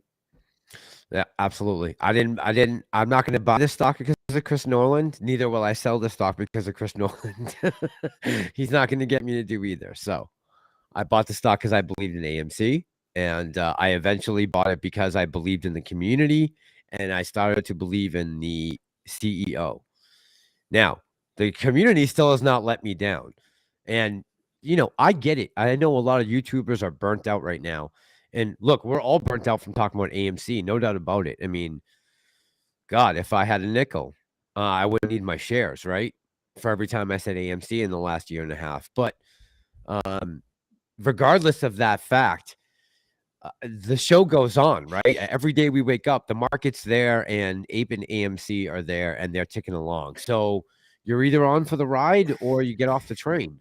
And everyone here in the chat's still on for the ride. So, and I think everyone who's been holding, because there are people who are still red in this stock that are bought in at 50, at 40, at 30.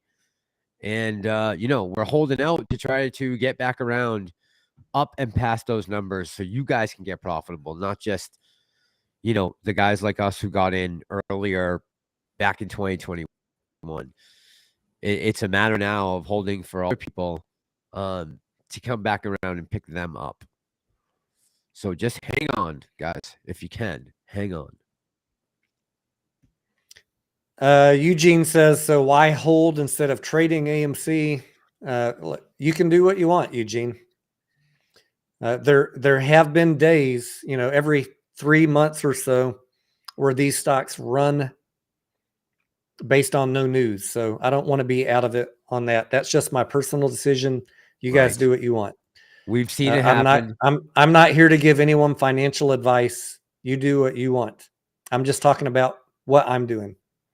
Just remember how fast those last couple runs have been when we've gone up to 34 and 27. They come quick and furious and fast. And if you aren't there in the jump, you're going to get left in the dust. I don't want to be caught in that position, right? For that same reason, well, I sell covered calls on my other positions. I don't do them on AMC, even though it is a very large position and I could make a lot of money 9 times out of 10. But I don't want to be exposed with covered calls on the wrong stock price on the day that it has this mysterious run up. I just don't. Look, if I do think that there will be a run up in this stock.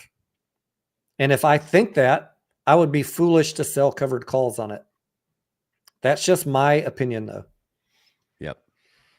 Surely. Peace, love. Let's get to his question here real quick.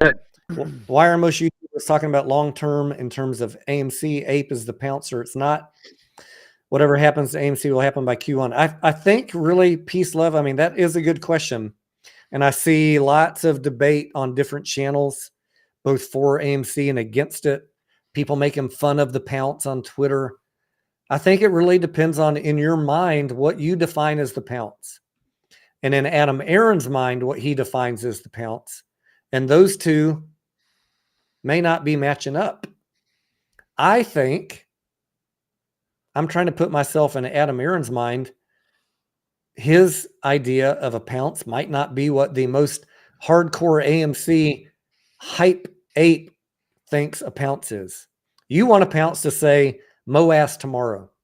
Adam Aaron, I think, is thinking along the lines of, we're not going bankrupt. Yep. So can you see how those might not line up? If Adam Aaron's definition as a CEO is, I'm saving this company, we're not going to a penny, that has nothing to do with MOAS or a short squeeze.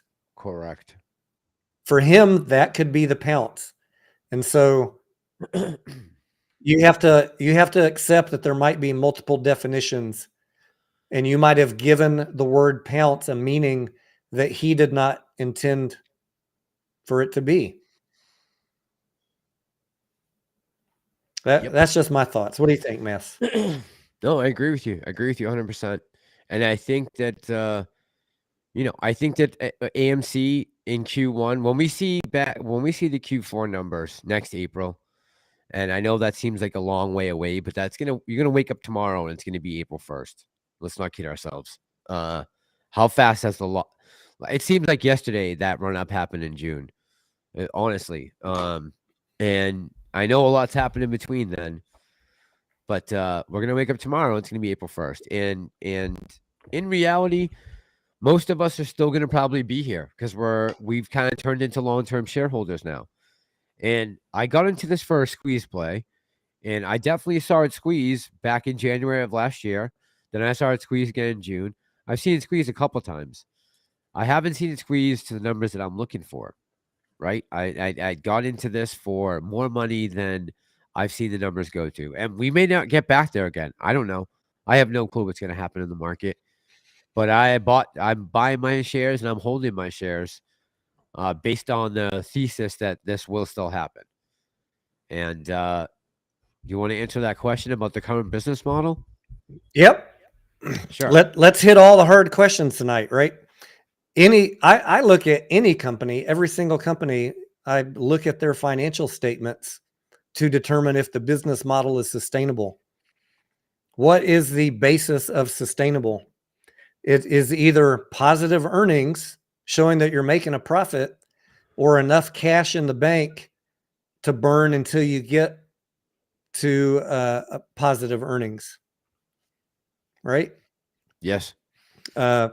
And I do not like, and I don't generally buy companies, and I don't like talking about them. You guys hear me shit on these little penny stock plays every day that I'm live that people bring in where the price is going down and the earnings are getting worse and worse every quarter, because I don't like that type of financial statement. But here is the difference that I see with AMC. They got obliterated in 2020 because everything shut down, including Hollywood, and they're crawling out of the hole. And next year is going to be a fantastic year for movies, and those earnings are getting better and better every quarter as we get back there. So I'm in the boat of give them a chance. They're making steps into the right direction. It's not sustainable if it stayed right where it is right now and nothing changed. No, it's not sustainable. They're losing money every quarter. That's an indisputable fact. Yep. But they're moving in the right direction, and next year will be better than this year, and this year was better than last year. So that is what I'm watching. And if that ever changes, I will tell you guys that it's not sustainable. Yeah. But we're not hiding from the fact. We're not hiding from the fact that they're losing money, just like GameStop's losing money. But they're moving in a direction of getting to sustainability, and they must address the debt. They must. And that also is now happening. CSI said, do you remember him commenting about the head fake? Yeah, I do. Yeah. Yeah. We'll see if maybe there is some head fake coming, right, CSI? I don't know. That's time will tell. But yeah, I do remember him saying that. And the other thing was someone just said, damn it, I hate this. I can't go back and look at the chat. Shit. Man, I hate this. I can't go back and look at the. All well, you can be in charge next time. No. I know, no. if you have your YouTube chat open and a pop up, you can look at that. But if it was on my channel, you can't look at it. Yeah, what was the? I can pull it up here. What was the first sentence? Someone was asking about. Someone was saying about. Oh God, can't remember what the hell it was now. Oh, BC also says Highcroft popcorn Hollywood back up and running. Yeah, Highcroft is it's a good potential if Highcroft comes up with some real news. Highcroft could be a great investment, right? I have no idea if they are or not, but if they do, that will be a great boost to AMC's earnings per share down the road. I'm looking at 2 years out for that paying off. There you go. Do you want to read Andrew's comment? Andrew? Let me find it. Was it a recent one? CSI, yeah. I see your comment there about diluted earnings per share. Come back and remind me. Andrew.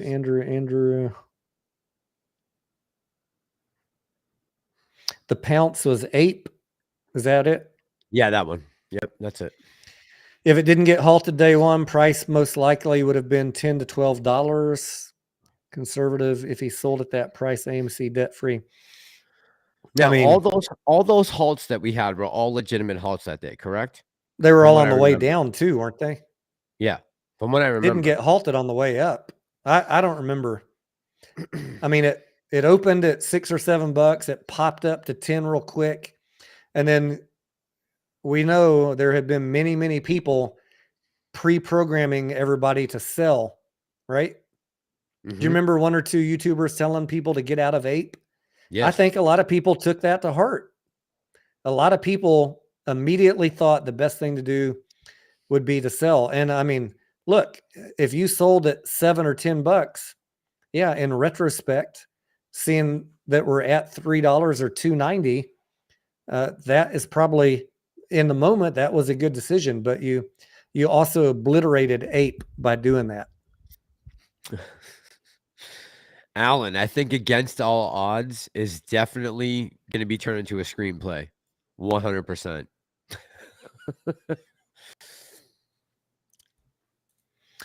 I got a couple of other comments here. Oh, I wanted to come back to this one.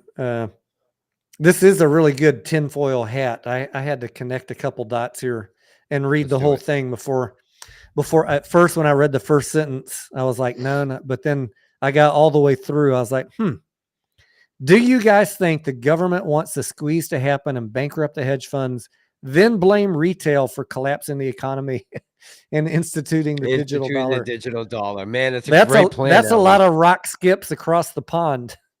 But it's a perfect plan. If it can be executed, it's a brilliant plan. I hope we're involved with it. They can blame us all I want if my account says $2 million. But I mean, I'd hate to think that they're that devious, but knowing the government in the world of possibilities, just like could some Navy SEALs have been the one that bombed the Nord pipeline? Who knows, guys? I don't know. I wouldn't put anything past them. I've always said on this channel, I don't think that the government wants AMC to squeeze to get a bunch of tax revenue, right? I think that's a bit of a stretch. Yeah. They want it to squeeze so that they can make trillions in taxes. Yeah. But that's kind of a stretch for me too. But could they let's just separate the squeeze. Sure. Could they use any market crash as a excuse to implement a digital dollar? Now maybe we could have a conversation. Absolutely. But I really think the digital dollar potentially is coming just as a means of controlling the public down the road, no matter what happens, no matter squeeze or not. This is something we need to keep an eye on. Now they're talking the right talk right now. I did a video with the SEC testimony about 3 or 4 months ago on the CBDC, and they're saying we're going to limit it to $10,000 per person, and if we have a central bank digital currency, it would ruin the banking industry, which it would. Yeah. Right? If everyone went to CBDC, banks and small banks would cease to exist. Yep. Because Did they make their money by making loans and multiplying the dollar. guess So guess what they allowed to stay open during COVID? Liquor stores, marijuana shops, and what else? Liquor stores, marijuana. There's a lot of things they left open. They closed certain things down, right, during the 2 weeks to stop the spread. because why? They knew they would have a revolt if they didn't. I don't know. Why do you think they did that? Good Keep the question. I don't know. keep the people lubricated. Nice and numb. I don't know. Yeah. As long as you're drinking and smoking, you're not too worried about and collecting an unemployment check. You're not too worried about the other situations going on in the world, right? So just so we're clear here, and just so we're clear, because Tony brought this up earlier, and I want to make sure that we cover Tony on this. The United States Navy had a ship less than 30 miles from where the explosions of the pipeline were that was sent out with a particular demolition crew, not Navy SEALs, but an actual demolition crew. They were out on a Navy ship just 30 miles from where the pipeline was detonated, where the explosion was. So it's not 100. See how Tony just takes himself off the screen when I say this? He just doesn't even want to be in the same frame. No, it's because I was taking a puff. Okay. No, I'm just kidding, of course. But yeah, honestly, that's been confirmed. I saw that just not even 10 minutes ago. That they had a explosives team that was flown out to the ship in the middle of the Baltic. What they were doing out there, God knows, but probably not blowing up pipelines, I'm sure. But forget, it's more than likely Russia, since they could always just turn off the pipeline, right? So why not go blow it up? You can just turn the spigot off. Let's send divers down and risk lives to blow it up from underwater when we have control of the tap. Doesn't make much sense, but where can that information be found? Hang on, 1796 Patriot, let me tell you.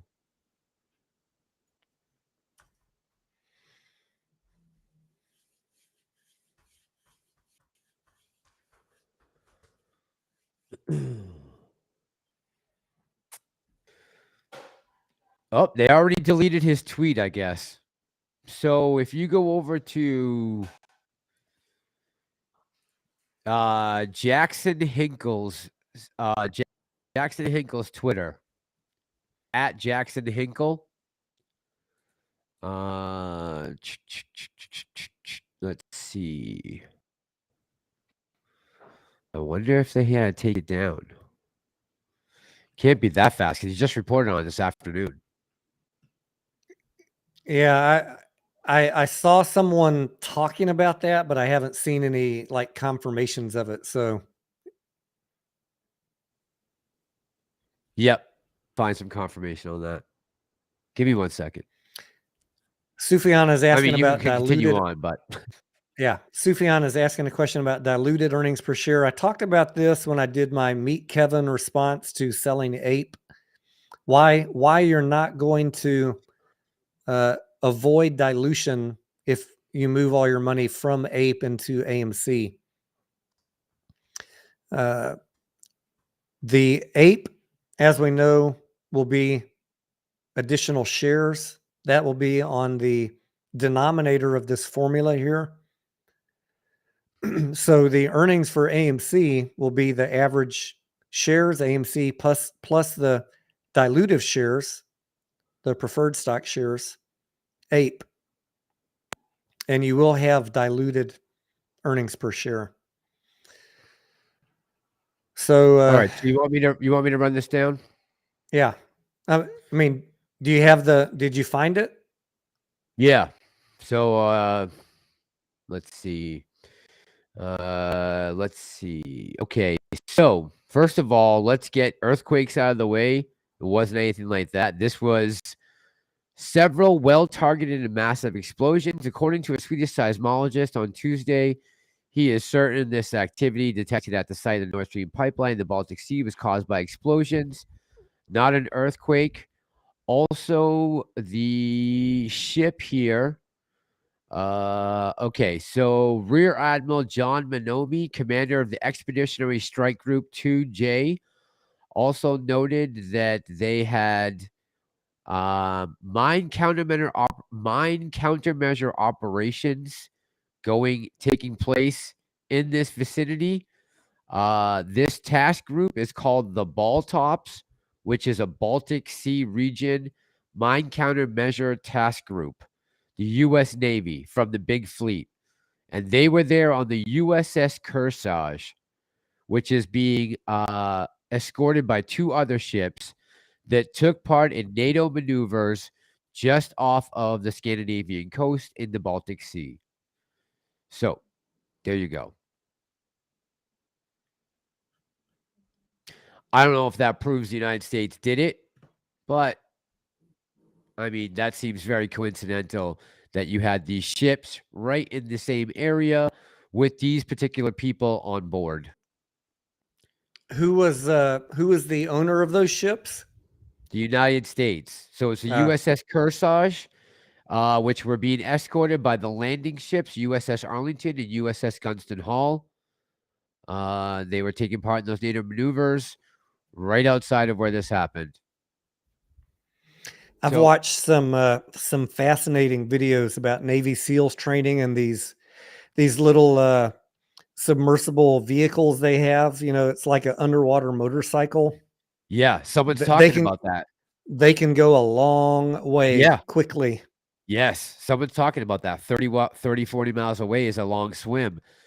Those underwater submersibles subs they have, like those 6-person ones, you could go a long way quickly. Yeah, those things go Yeah, like I forgot about those. They have the Yes. individual ones. It's kind of like Yes. think of a wave rider or a wave runner, but they also have the miniature subs like the 2-man or 6-man. Yep. That can go even further and deeper probably. Yep.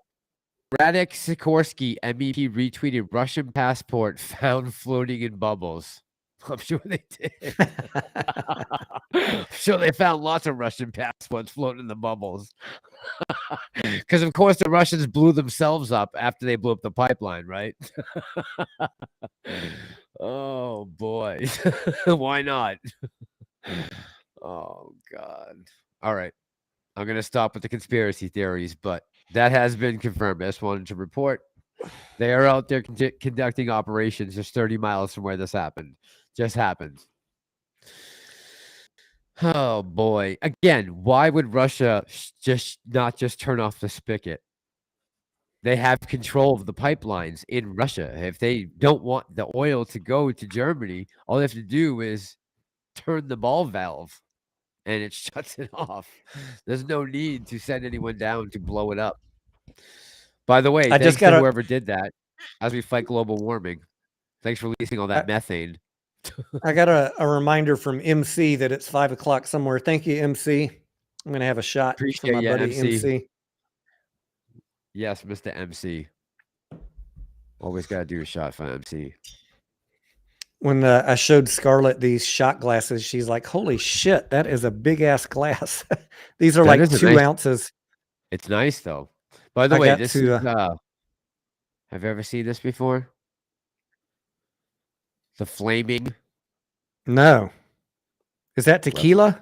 Leprechaun. No, this is actually gin. Oh, I did buy Irish whiskey, by the way, which Oh, did I'll you? bring out. Yeah, What'd you get? Bushmills? I did. Yeah, I got the Nice. Bushmills, but I think I got the black in a sherry cask. Good stuff. I've been on Scotch for so long that I was like, I've put Irish whiskey aside for a good decade or more. It might be time to go back through and refamiliarize myself. So you can That expect to see a few of those that used to be coming my up. drink. Back when me and Pam were dancing at the La Jolla Marriott salsa dancing, I used to always get a Guinness with the Bushmills. Nice You and Bushmills Pam, neat. Yeah, remember we discovered that Pam was taking salsa lessons at the place where I worked, where I bartended in San Diego a couple weeks ago. Do you remember that in the live stream? yeah, Do you do? Okay, yeah. So yeah, that's what I was making fun of. But that was my drink back then. Was Bushmills neat with a Guinness. Yeah, cheers. Hopefully we don't lose any more homies. Hopefully we won't lose good any more Lord. homies.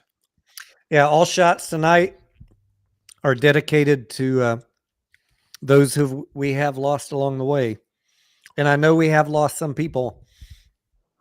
And I want to thank you guys. As Jackson Hunter says, I want to thank you guys for tuning into channels where you can get some emotional gravitas. So yes. this is where you come to learn to be cold-blooded, emotionally dead, and survive through however long this takes. Because I know, I see it, Right. I hear from you that some of you are And to those you're losing it emotionally. And we see it with the Trays and everybody else that they maybe not Trey, maybe Trey's not losing it emotionally, but the people in his chat are losing it, which have an effect on him. We got to calm the F down and be patient because you are in a bear market, like it or not. And as I've said for a year, in a bear market, everything is going to go down. The fact that I knew that, the fact that I've already accepted it a year ago is why I can go through every day right now, just like, well, we knew this was coming. right. If you expect it, then you can live with it. The people who are expecting the clickbait MOAS tomorrow are the ones that are losing their shit because they got lied to. Yep. So Someone asked what would be the reason for the US to do that, to sabotage the pipelines. And the reason the US would do that is to keep the rest of Europe in the war. As long as those pipelines aren't able, they could be used as leverage by Russia. But now they're saying the pipelines might be irreparable. So no longer can Russia use that. They can't hold that over their head. So now this basically drags the rest of these NATO countries into a war, especially Germany, because it affects them the most. And go ahead. I'm sorry. Yes. I don't know if you know, but we have LNG processing facilities that can ship LNG from the ports of the US to Europe too. Not only that, but we just opened a new pipeline, the US did, that skips around Ukraine and Russia and runs directly through Poland. You know that, right? That No. opened the day before. Yeah. Yeah. Yeah. Listen, they said it very clearly back in February. He said, and Victoria Nuland both said, if the Nord Stream pipelines need to be shut down, we will shut it down. The reporter said, how will you do it? He said, don't worry about it. We'll get it done. I'm just saying. Those were Joe and Victoria's words, not mine. David says, how do you feel about buying, selling leaps in the market at this time? David, I have some leaps.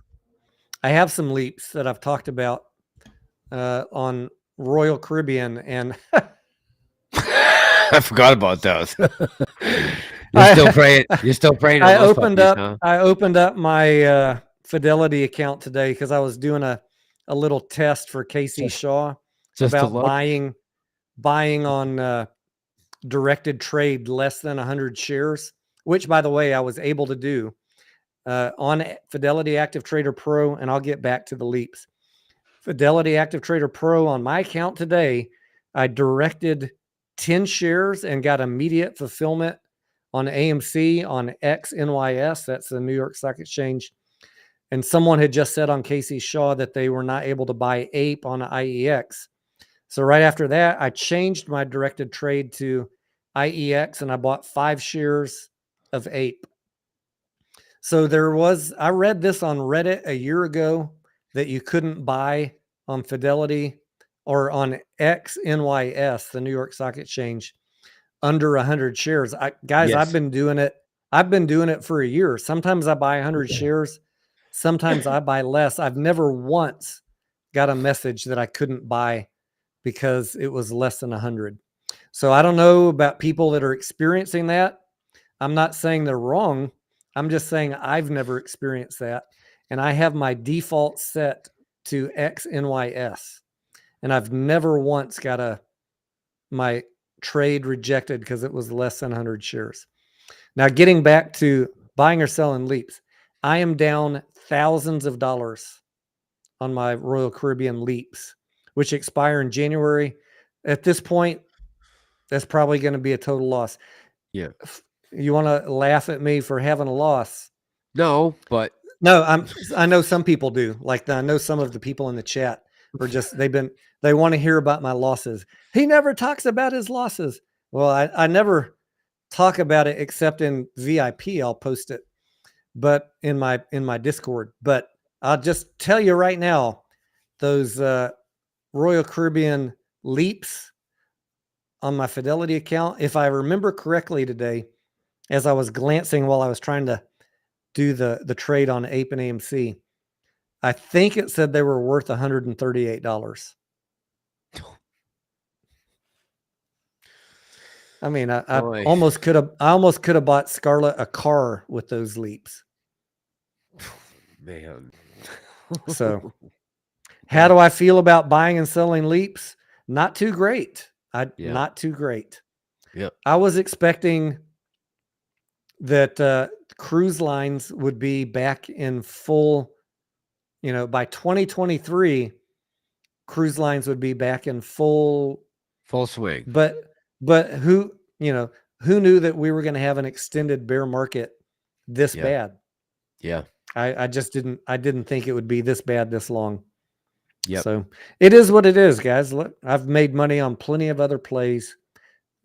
I don't invest in any one play more than I'm willing to lose, especially in options. We were told for years that the former president was going to bring us to the brink of World War III.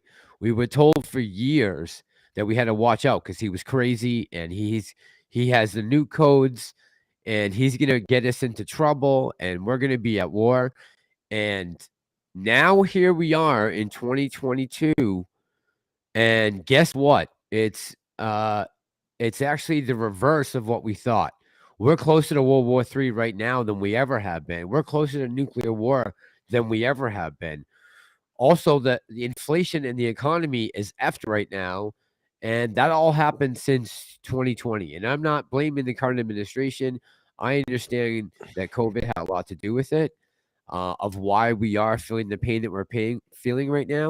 But it was also monetary policies that were being implemented. It was also the $5.5 trillion that was kicked upwards to the 1% during the pandemic. All of these things have played its role into where we are right now. So don't forget all of the BS. When you bought those, when you made those calls back then, you didn't expect we'd be sitting in a situation right now that we're in. And the only reason we don't see $5 a gallon gas right now is because we opened the goddamn national reserves. So don't feel so bad. It wasn't that you made the worst call ever. It was that everything has worked against you as far as it goes for cruise lines. You couldn't have picked a worse stock, right? Sorry. Keep going. You're on a roll. Get ready, folks. This is what's coming in the future of the Mass Lawrence channel. Just get ready. I'm priming you now. Going to be tuned out by many of you. Trust me. Sorry. All right. What other questions you guys got? Yeah, because I gotta skip soon, Tony. Like the next 10, 15 minutes by like 10 past 12. I'm gonna go. It's the liquor. You go. Come on, man.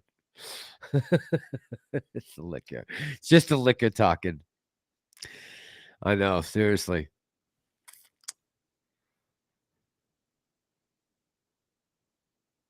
Hey, we'll see. I'm waiting for a question. I know we're finally I go on the all right, here we go. Guess has got one. Guess has got one, Tony. Pull it on up.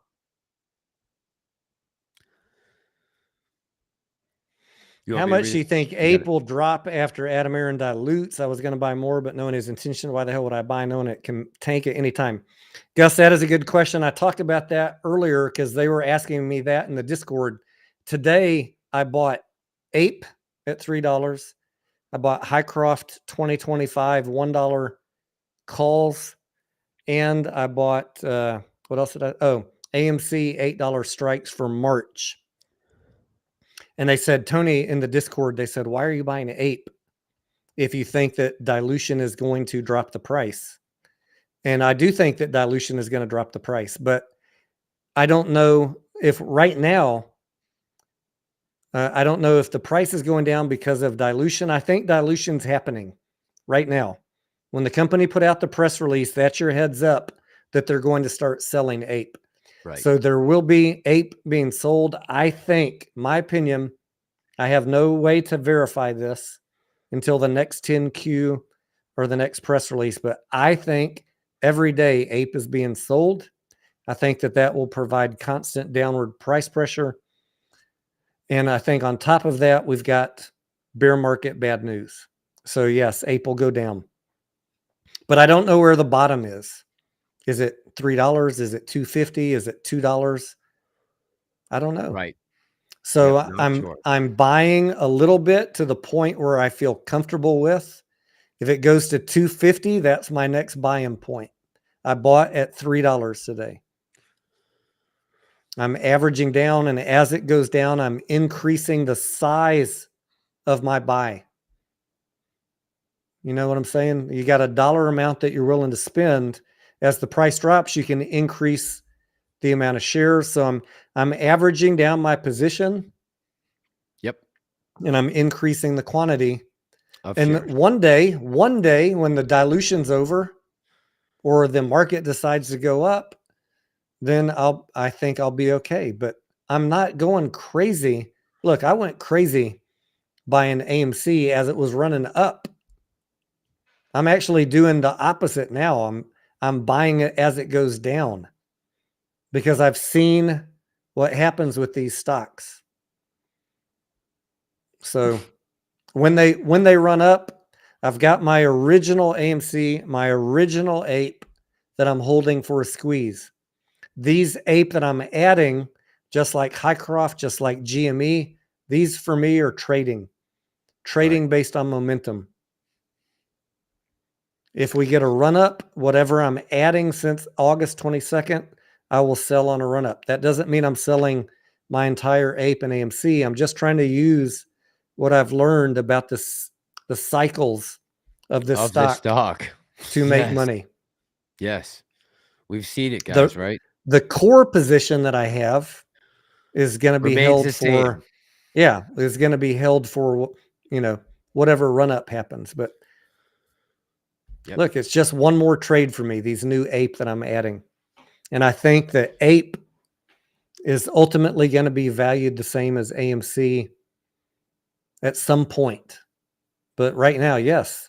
Like I said in the chat, in Discord, I said this exact sentence. Right now, the risk is not done for Ape because you have dilution risk and you have market risk. So there's definitely downside potential, and don't let anyone tell you different. And I'm not ignoring it. I'm spending what I'm comfortable with. And I got plenty of dry powder if it goes lower. You got any thoughts, Mass? No, I'm just seeing people in the comments talking about Russia, and I'm like, yeah, I know Russia's bad and Putin. I'm going off on a tangent. That's why I'm saying I gotta get out of here because I gotta get back on the AMC track. I gotta watch AMC Bigums. I gotta watch that documentary on Netflix. Wait, you got to this get whole out of thing here like you're trying to leave us? Yeah, like I want to go watch this GME Netflix Oh, thing. come I want on. to see what this You can is watch that about. tomorrow. It's going to be a bloodbath tomorrow. Just watch it during the day. They've missed you for like 3 weeks, and you're going to try and like run out after a couple hours. Well, I want to make an argument of if I'm going to talk about Russia and Russia being in the look. This is something I can go a lot about myself, but like.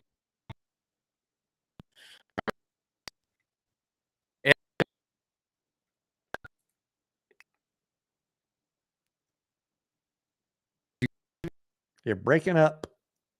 Is he breaking up for you guys?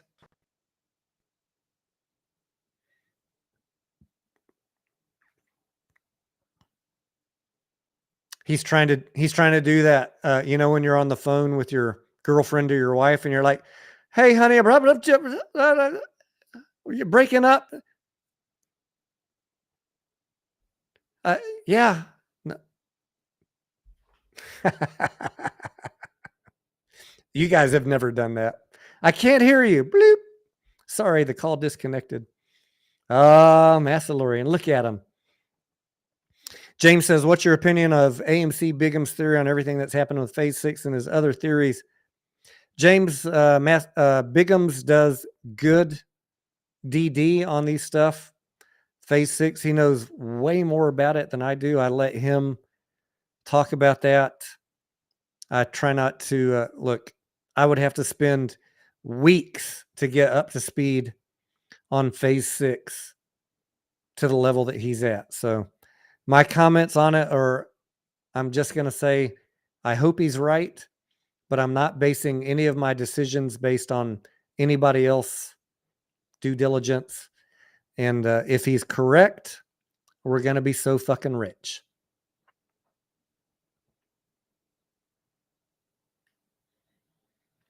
We clearly, Phase 6 is a legit thing. Clearly it's coming. But I also know that there were 5 phases before that covering all of the big institutions. What really has happened in the first 5 phases? Now we're in Phase 6, which covers all the small guys, covers by far the largest number of them. Anything could happen. I hope that something happens, but I'm not going to wake up every day thinking that Phase 6 is going to create MOAS tomorrow. If it happens, great. That'd be fantastic. But I'm not pinning any of my investments on anybody else's due diligence.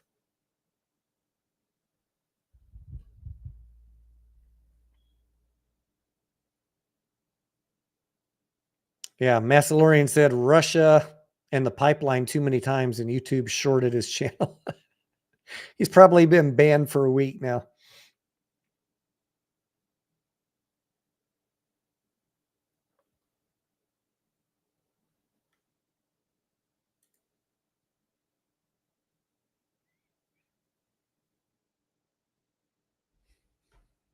Let me see if Massalorian texted me. Usually when he goes, hang on one second.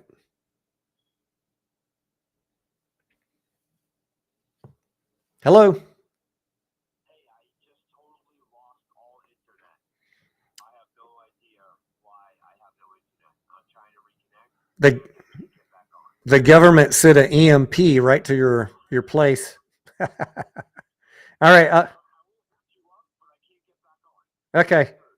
Okay.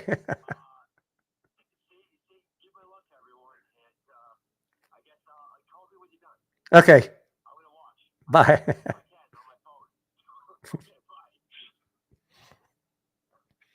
All right. He says he lost all internet signal.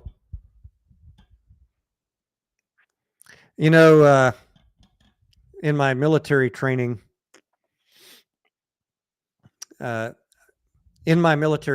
we I went to a 1-year tech school that was a mix of radar and electronics, and the system that we worked on for the jets could send out radar jamming and electro pulses to interfere with the enemy.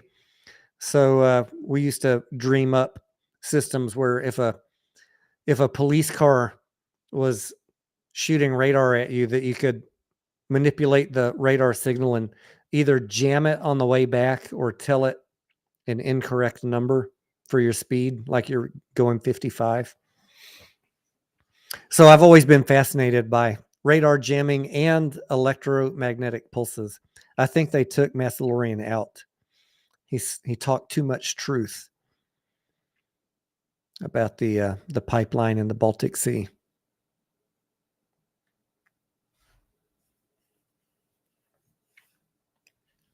Diaz, what's going on, buddy? So as far as what's going on tomorrow should be interesting. Yeah, someone checked the futures for me. Last time I checked them before I came on, I think futures were down. I'm just going to say between now and the election, and Massalorian and I were chatting on the phone yesterday after the run up in the market. He said, "Hey, do you think that this is going to be long lived?" I said, "Nope. I think yesterday was a retail pump and dump, a retail setup, retail, steal your money, trick you into buying some calls right before Friday." And so I actually thought that today was going to be a down day. It was far worse than I thought, unfortunately, but not surprised that today was a down day. Wouldn't be surprised if tomorrow's a down day. Take it easy on your gambling plays, on your options. I'm not doing a lot of trading. That's why I'm not online during the days right now, is because I'm not going to come live stream just to watch the market melt down and not do any trades, because I'm trying to be conservative and, maintain my position. I don't want to gamble one day when the market is topsy-turvy. I like to do day trades when I know fairly confidently what direction the market's going to go. Right now, clearly, it's mostly going down, and I'm just not a shorting channel. Maybe I need to become one if this lasts another year. But at some point, the lower it goes, we're going to hit a point where, and I hear the guys on the talking heads on TV saying, there's a certain point where they're going to become a buyer. It's probably around 325 on the SPY. We're a long way away from that. But at some point, if a correction happens enough, money's going to come back in. Right now, everybody, the pros, all of them are risk off. They're waiting. They don't want to put their money on the table and then lose another 10%. So I would tell you guys the same thing. The same way I'm managing my plays is if you got a big wad, don't put it all in the market on one day. You got time, guys. You got time. Be smart. Dollar cost average, even someone asked me the other day, he said I don't know where he was getting his money, but he said, I got 5 figures coming to me. Should I put it all on AMC or should I put it all on APE this week? And I said, first of all, if I had 5 figures coming to me, I don't know that I would try and pick AMC over APE. If you got a big amount, probably split it up if that's where you want to put it. But second of all, don't do it all on one day. Spread it out, because none of us know where the bottom is. And I mean that for all stocks right now. The main reason I've not bought Amazon, Tesla, Microsoft, Google, Apple, I think that there is a very good opportunity to get a lot of these companies which are money-making companies, which will be powerhouse plays over the next 5 or 10 years, there'll be an opportunity to get them cheaper than today.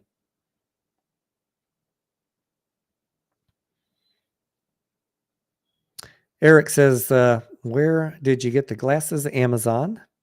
What is the short interest on AMC? Last time I checked, which was yesterday, Eric, was right around 19%. I would like it to be over 20.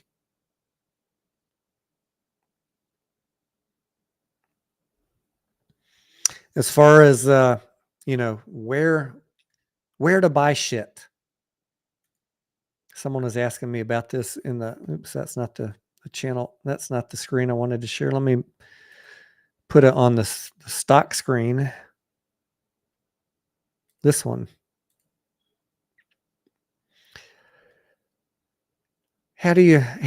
Someone was asking me, how do I know how to do charting? Not how do I know, but like someone was asking me, how do you learn to do charting? Let's just put up my GME chart. Most of you already know this stuff, but for those that don't, like, where do I get these lines from?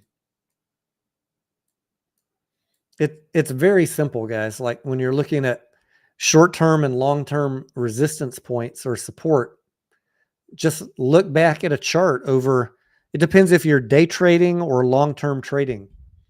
But if you're like wanting to buy GameStop or AMC to swing trade it, or Tesla or Apple, I did this for Tesla also. You look at the chart, see where the local bottoms are, those nice firm bottoms. Let's go to the daily. Look for a place where there's a bunch of touches. 1, 2. This was going all the way back to May. This was my short-term support.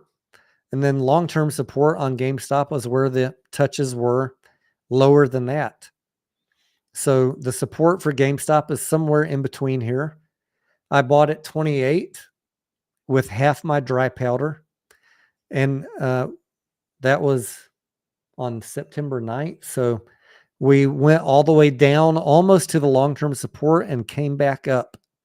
So I rebought GameStop right here.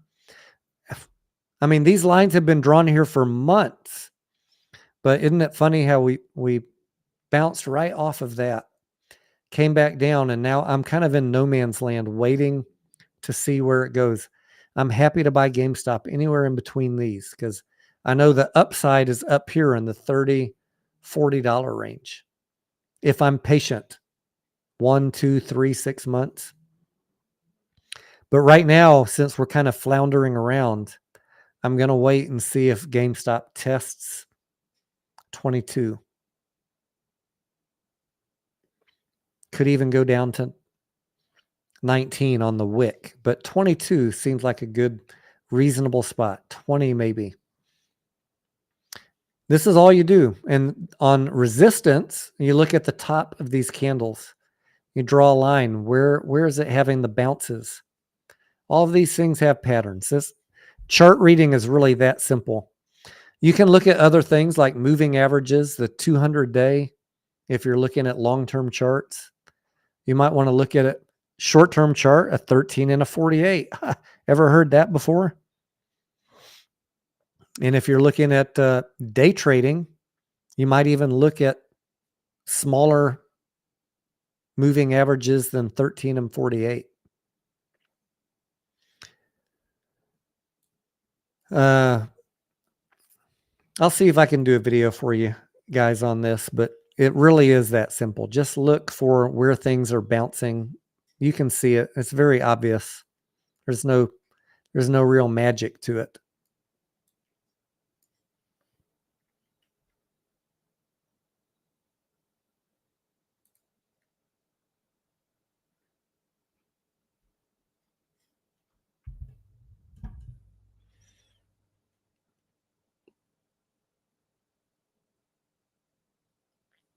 Do I think Ape will hit $1 level? I mean, no one knows for sure. Ape is kind of uncharted territory, Ken.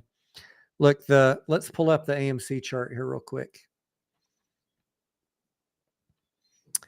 596 was the lowest. What was this before the split? It was like,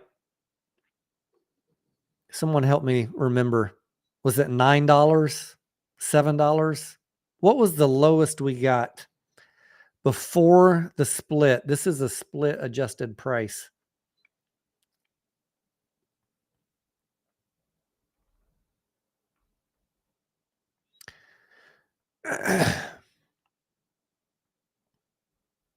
Six Sun, do I do it on the weekly chart or monthly? I typically don't look at monthly charts, Six Sun. I look at daily or weekly. 1796, thank you. As far as what APE could go to, you got to kind of now do some division in your head that APE and AMC were split up. And if I recall correctly, whatever the low was on AMC here back in May, and then back in mid-September, let's just say it was $9. APE is a little bit uncharted territory because people are shorting it and selling it more than they would if it was AMC. Shorting it because they don't want Adam Aaron to have dry powder to pay off the debt, and selling it because they're listening to that narrative. So I don't know how low APE can go. I don't think it will go to $1, but I can't guarantee that.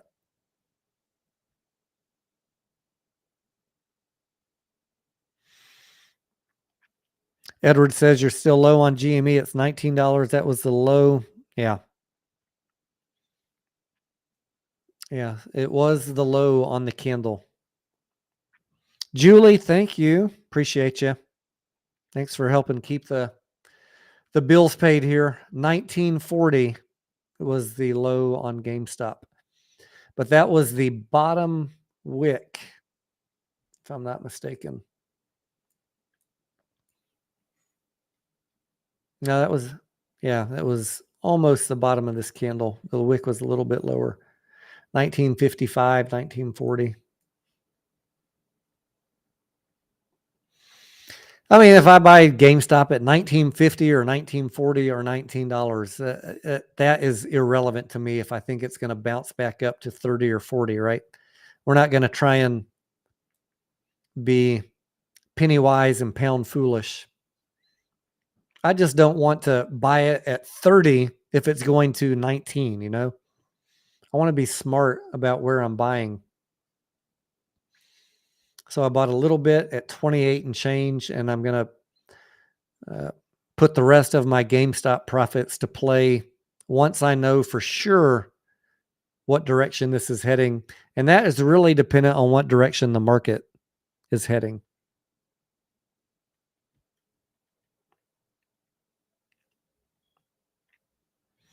Dana Young, Tony says, Dana Young says, Tony is a fashionista.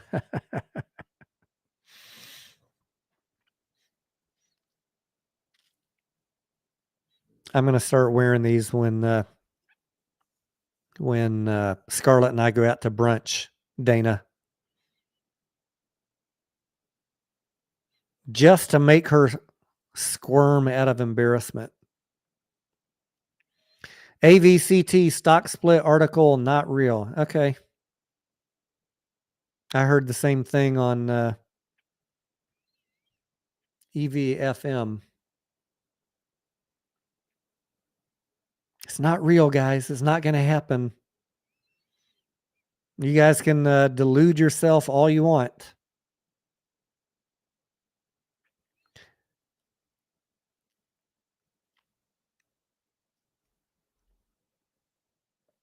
What kind of monitor mount did I get, Tim? It was on Amazon. I can probably tell you. Send me a Twitter DM if you really want to know. I spent an extra $20 on this one because I ordered one with a this is gonna sound funny, with an extra long pole.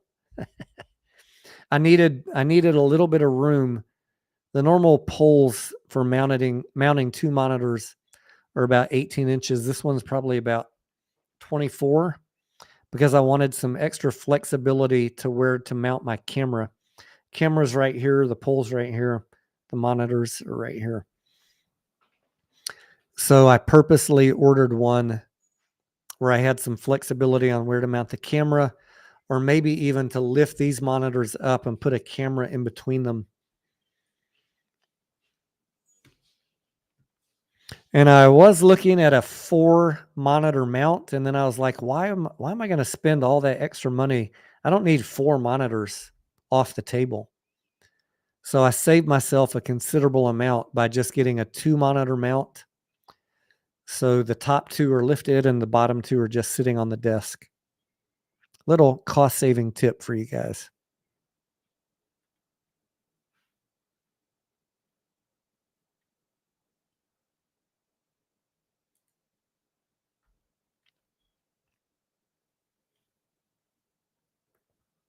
Extra long pole, flexibility, and a firm bottom. Yes, those are the key tenets, Danny, of this channel.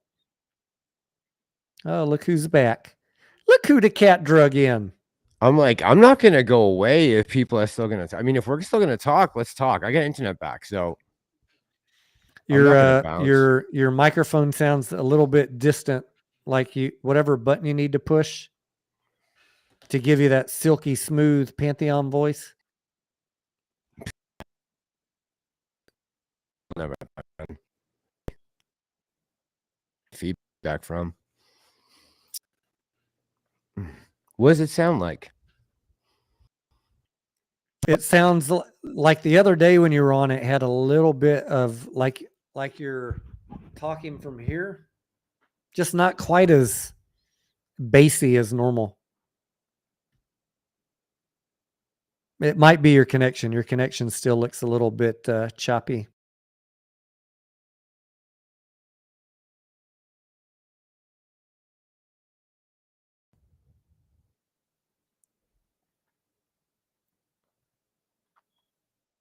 Oh, we lost him again. All right, what time is it getting to be? 11:22. Wow, that last 30 minutes went quick. Sorry, buddy. I mean, we can deal with it. You don't sound horrible. It's still bad? It's not as bassy as normal. I wonder what would be causing that. Just trying to think what would be causing that. Lupe says, just don't move and the choppiness won't be noticeable. Okay. You're not choppy right now, though. Yeah, I didn't mean to skip away. I did lose internet, and I'm obviously getting cut right now. I thought maybe my roommate killed the feed because I was being too loud. Let me put my other ear monitor back in now that you're here. Maybe it's just my sound. Some people are saying it's okay. Oh yeah, it's probably just because I had only one ear monitor in. You look mad. Oh, I thought someone said that 6 cents said you look bad. You look mad. You look mad. Yeah. No, I'm not. Who mad. Wouldn't be mad if your internet's cutting out? Well, that pisses me off. Yeah. What the Americans did to the pipeline in Russia and all that, that's not making me mad. It's my internet. Yeah, you sound fine now that I have both of these in. Okay, good. That was just me. Good stuff. Good stuff. Yeah, I didn't mean to bow out on you. Sorry about that. Assisted Living says, is ape headed to the 2s? Look, it depends on the market, guys. I think that Adam Aron is selling shares right now. That is my opinion only. Not everybody agrees. That is going to apply downward pressure. But on top of that, I think that they are trying to do it in concert with not pushing the price down. They don't want to push it down. They want to extract the maximum they can. Yeah. But on top of that, we got the market. Interest. They should have no interest in suppressing the price right now by diluting any shares, with the market being as bearish as it is. That would make no sense. I mean, they shouldn't be doing that. We can agree on that, right? And the volume, I was looking at the volume. The volume is not like, oh, there were 20 million shares sold into the market, right? Right. Yeah. Hey, you want to hear something funny about dilution? Sure. That I read on Twitter today that just kind of made me chuckle. I read, did you guys see this? I read that whoever wants to buy ape has to send a request to Citibank, and then they'll be put on a list so that it'll be disclosed to all of us at the end of the day who requested to buy ape to cover all their FTDs. That's a wild claim. I thought you could see through those. I It's a just wild want you to claim. know. I mean, like, really, guys, Mr. like, I that's when I had to look up the definition of mental gymnastics. Who said that? Do you mind me asking? I don't want to throw anybody under the bus.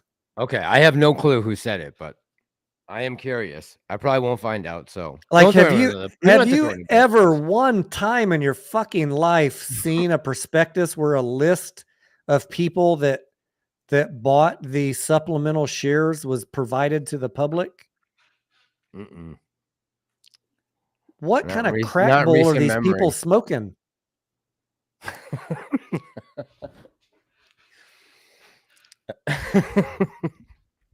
I don't know, T. Come on, man. I mean, I love all of you on Twitter and YouTube, but come on. Look, there's some wild theories out there, and there's a lot of conspiracies, there's a lot of truth, and there's a lot of in between. That's very farcical. That does not belong in the truth or mistaken identity column, right? I don't know. In the mix says thoughts on GTII. Hey, I'm going to say what I said 3 times earlier in the mix. It's been a fantastic run for those that got in early. If you're ahead, I would get your original investment out. And then if you want to let it ride on the house money. I am not in GTII. I think that just like on, let me put this screen up. Just like on, are you laughing at me looking up? Nope, not at all. Just like on, The glasses. oh, just like here on AVCT, there's going to be a day of reckoning like this where GTII drops 36%. Can you imagine going to the gym after the market closed with your AVCT at 32 cents and then coming back from the gym and you're at 19 cents? That Nope. day's coming for GTII. Don't I go want to you the guys gym. to be out of your position with some profits before that rug pull happens. Or skip the gym. Look, you can't skip this. This happened in 3 minutes. Yes, good point. You're not going to be able to get out fast enough. So I have nothing against retail making money on these plays. And people they've been in the comments, and yeah. congrats to them. Yeah, I'm happy for those people. Definitely happy. There's many of these that I play on also, but I try not to hold them overnight, especially when I know that the second shoe is going to drop at some point. I do not think that, like Lou is saying, these are going to $50 to $100. No, probably not. Just like Clove didn't go to 500.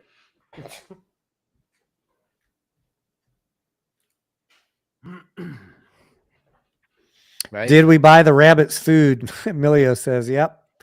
Whatever night that was, yes, I went to the store with Scarlett 10:30 at night. It closed at 11, and we spent 30 minutes in the produce section buying.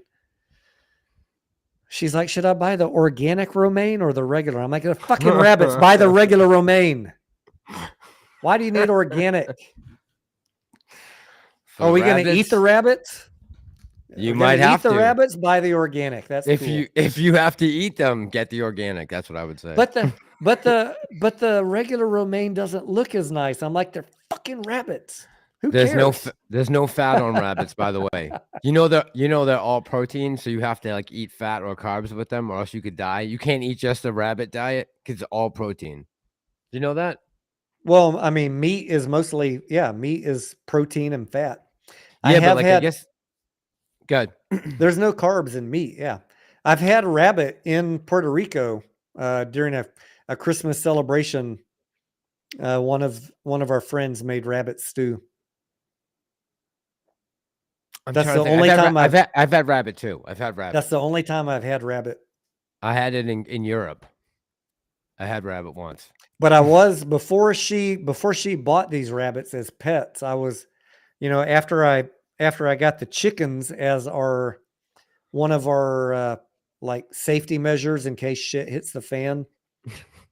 Yeah. I was looking at building a rabbit pen and, breeding rabbits for food, but Scarlett doesn't eat meat that has bones in it. Like she'll eat chicken nuggets, but she won't eat a chicken drumstick. She won't eat a chicken wing. She'll eat a chicken breast, but she won't eat, a rotisserie chicken. It's got to have the bones out. She's not a vegetarian or anything like that.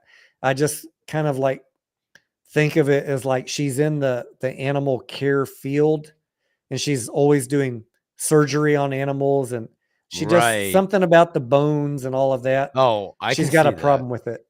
I can see that. She loves steak. She'll eat meat. She'll eat chicken nuggets. She'll eat a chicken fried steak, as long as there's no bones in it. But she said she definitely would not ever eat rabbit because it's pretty bony meat, to be honest. It's very lean, right?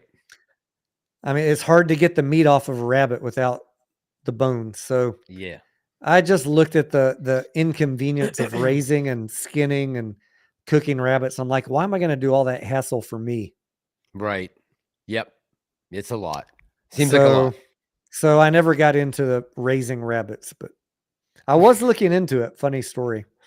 I have no idea what chat's talking about right now, but I see Raising Canes. I see Adrian saying chicken fingers. Have you ever had Raising Canes, Tony? Yes, we love Raising Canes. Yeah. Oh, yeah, that's good stuff. Oh, yeah, Texas Toast. That's you guys. Yeah. Oh, shit. That's right. Yeah, Raising Canes is big up here. Didn't Raising Canes start in Texas, or am I just imagining that? I would think they have Texas Toast as like one of their staple like side things. So I would think they are probably a Texas-based company.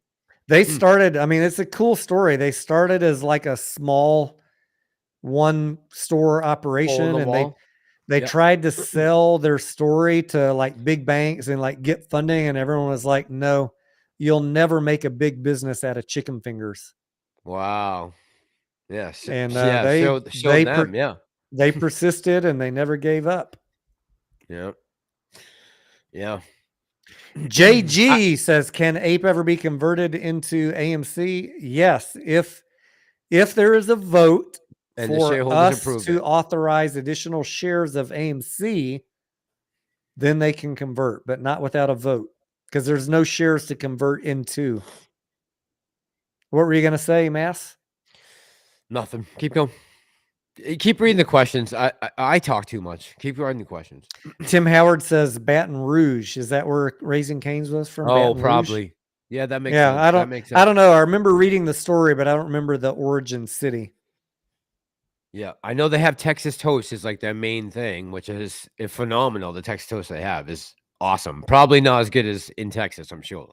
Someone says, what about Bojangles? Never had that, but I know of it. It's in Tennessee. I've seen it. Scarlett loves Panda Express. Someone asked about Panda Express. That's a West Coast thing. We don't have Panda Express too much over here in the East Coast. You guys have a lot of Panda Express? Oh, yeah. We got a ton. So if you order Chinese food, is that where you get it from, Panda Express? I mean, it's like the McDonald's of Chinese food. If you want quick and relatively inexpensive, that's where you go. Yeah. I mean, but if I want, do I think of quality when I think? I've never had a bad meal from Panda Express, but no, it's not like the full Chinese dining experience. Right. Yeah. And they don't have delivery. Right. Right. Even unless you do like a DoorDash, right? Right. Yeah. Yeah. No delivery. But I mean, I don't have anything bad to say, but if I talk bad about Panda Express, I'd have to talk bad about McDonald's. Look, everything has its place. Right. Correct. Agreed. That's how Shake Shack and McDonald's survive in the same economy, right? Everything has its place. There is a place for a $5 milkshake and a $20 hamburger. It depends on what neighborhood you put the store in. What is this thing going on in the chat about cornbread? I saw something about an hour ago. People were, I think do they mean corn pop? They're saying I want to fight corn pop, but no. I think it's cornbread. I don't know what it is though. What is it? I don't know what they're Not talking about. Steak and Shake. I do make a mean iron skillet cornbread. Do you? Yes. That sounds delicious, actually. That sounds phenomenal. Do you really make that? Yeah, yourself? Cast iron cornbread. Hell yeah. That sounds very good. I bet that's good. I bet that's very good. Do you make that by hand? Like you well, I mean, I buy a quality box cornbread, but I make it with I put all the ingredients together. Yes. Okay. I was gonna say on Chinese food, you know what I never knew before I started working with the Chinese, and when they would come over here to Texas. What's up? They would find the Chinese, the legit ones to go to in my city, and they would order off the menu. I was like, I never knew that there was an off the menu order in a legit Chinese restaurant. They're like, yeah, this is stuff no American would ever ask for. So they don't put it on the menu. But the chefs in the back knew it exactly. Yes, and they apparently have the ingredients too. Oh, really? To make any of those dishes? Wow, that's incredible. I mean, these would be things like interesting. Duck tongue or chicken testicles or like weird shit. Right. Yes. Chicken feet. Yeah, who knows? Right. Yeah, something wild. Yeah, they eat everything, right? Yep. Yeah. You know what's big in Rhode Island that I didn't know? Buffalo testicles. Rocky Mountain oysters. You ever heard of those? Oh, yeah. Oh, you have? Yep. Yeah, I didn't know about that. I heard about a restaurant in the capital here that sells Rocky Mountain oysters, which are bison testicles, deep fried, I guess. You have one of those before? Have you? Rocky Mountain oysters? I don't know if I have. Jesus. Oh, god damn. I've had fried oysters, and that image with the bison testicle is not bringing fond memories. Or when we were at the coast for Scarlett's birthday a couple weeks ago, I did order some oysters at a restaurant there. Mm-hmm. Not good? No. Yeah. Nope. In Texas? Yeah. Look, I've had plenty of oysters in Texas. There's a lot of great oyster shops here that import from around the country. Yep. And while I would not consider myself a oyster expert, I do eat them fairly often, you know. And these, I would give them about a 4 out of 10, sadly. They're bad. Were you just shooting them off the half shell? Yeah, they were on the half shell, and the taste was just a little bit off. I didn't get sick or anything, but something about them just didn't. They weren't as fresh. Maybe it was off season already by the time we were there. Okay. I don't know. Are those Gulf of Mexico oysters? I would presume that they were. Probably. Yeah, as opposed to if you went to maybe a more expensive place, they would have been East Coast, like maybe. Oh yeah, when you go to we have a couple of great oyster shops here in town, and they've got a menu that tells you every type of oyster and where they're from. Oh, I bet there's a lot from probably Point Judith, right off the coast here. Everywhere, probably flown in daily. Yeah, Rhode Island is good for shellfish. Apparently, like some of the best oysters and mussels, which I didn't know until I moved here. I'm like learning all these weird facts about this little tiny state that everyone forgets. I mean, you could fit like 20 of these in Texas. You know that? 20 of Rhode Island? Yeah. I bet you could fit 100 Rhode Islands in Texas. You might be able to fit 100. You might be able to. It's a pretty small state. I mean, you're in and out. It's a little more than a parking lot, really. What is the distance from the top of Rhode Island to the bottom? Oh, maybe an hour and 15 minutes. All right, that's not even like I could be to San Marcos, Texas. I would be out of Rhode Island before I even made it to San Antonio. Where would you be if you went due west out of Austin? Where would you be if you were an hour and let's say an hour and a half outside the city? Massalorian, I could drive. I could leave here. Look, I've done it. When I graduated from UT, Hmm. I got in my car to celebrate, and I said, I'm going to drive to Arizona.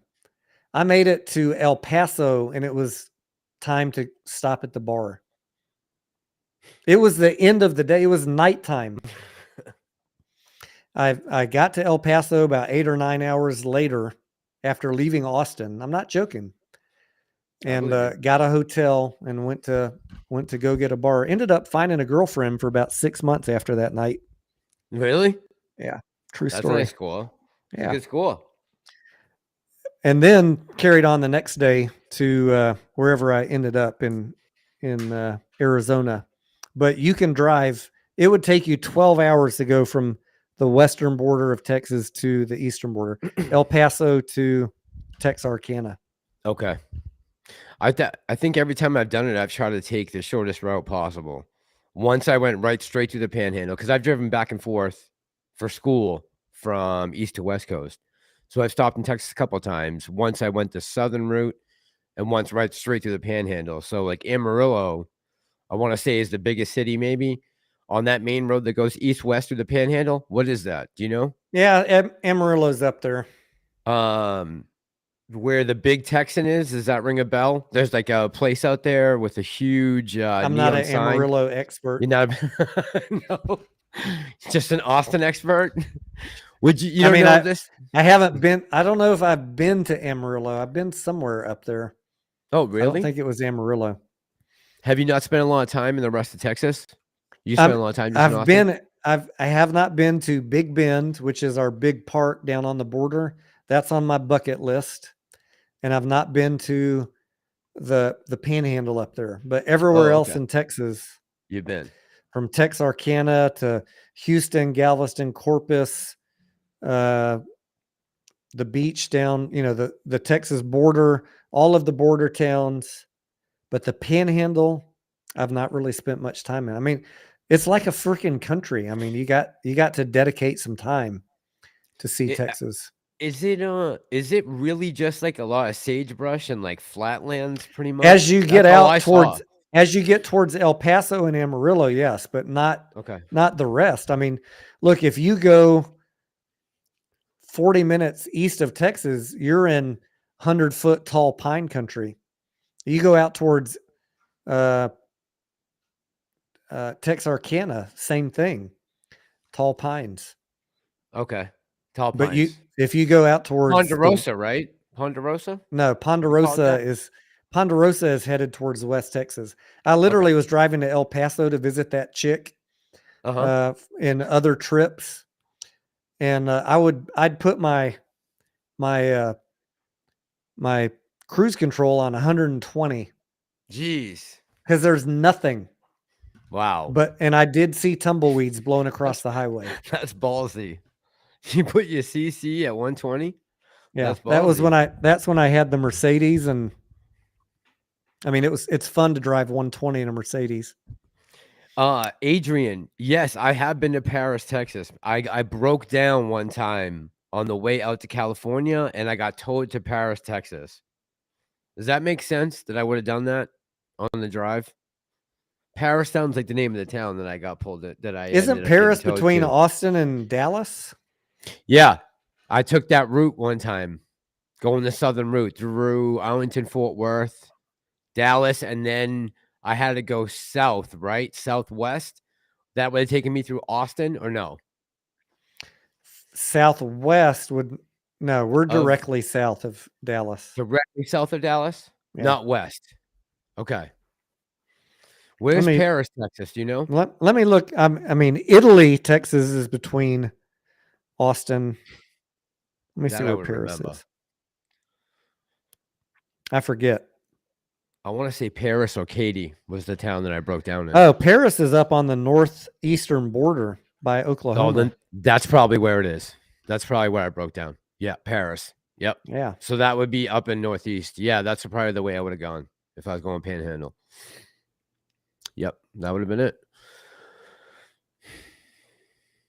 The amount of cattle. Yeah, the amount of cattle out there is incredible. You know what else is incredible? The other day when I went to Walmart and there was no beef in the entire store. And I was like, whoa, I've never seen that before. there was absolutely no beef on the shelves. I was like, holy smokes. I don't think I've ever seen that before. I took a picture of it. There was absolutely no beef. Steak. I'm like, that's got to be a first.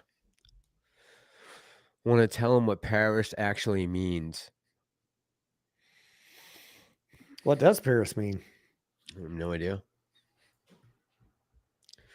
Courtesy the WEF, BBD says. Man, that manifesto was some piece of paperwork, I tell you. Those guys are crazy. Texas has no beef, says Adrian.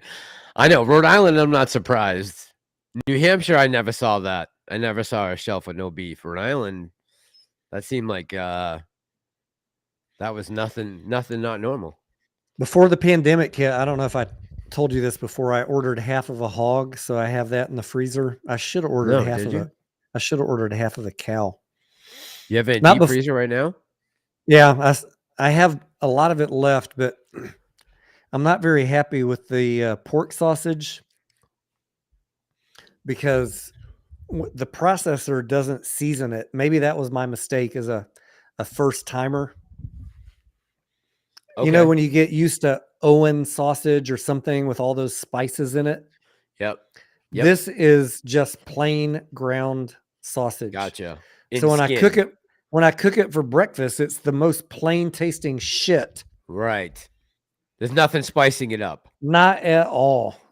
Right. Bland, bland, bland. Ugh.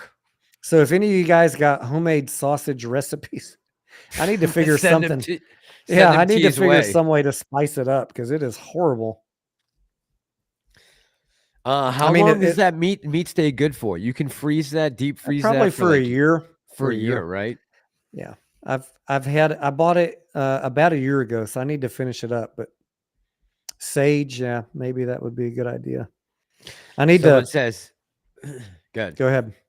Someone says, seen some videos of cows in their fences after the hurricane blew through. Must have been an experience to be standing out there in the rain, that wind. Yeah. Did you see that reporter that had the tree limb blown up against him? No. Did someone got hit by a tree limb? While he was standing in the middle of the fucking street and probably about 80-mile-an-hour winds, like, you know, leaning at 40 degrees, like, oh, you know, trying to be all brave. And then like half a tree branch went right between his legs. No way. I'm like, I mean, you stand out there long enough, dude, you're going to get impaled right through the gut. Yeah, right. Seriously. Hey, and then he's like, okay, let me get out of the way. And he walked over to a street sign.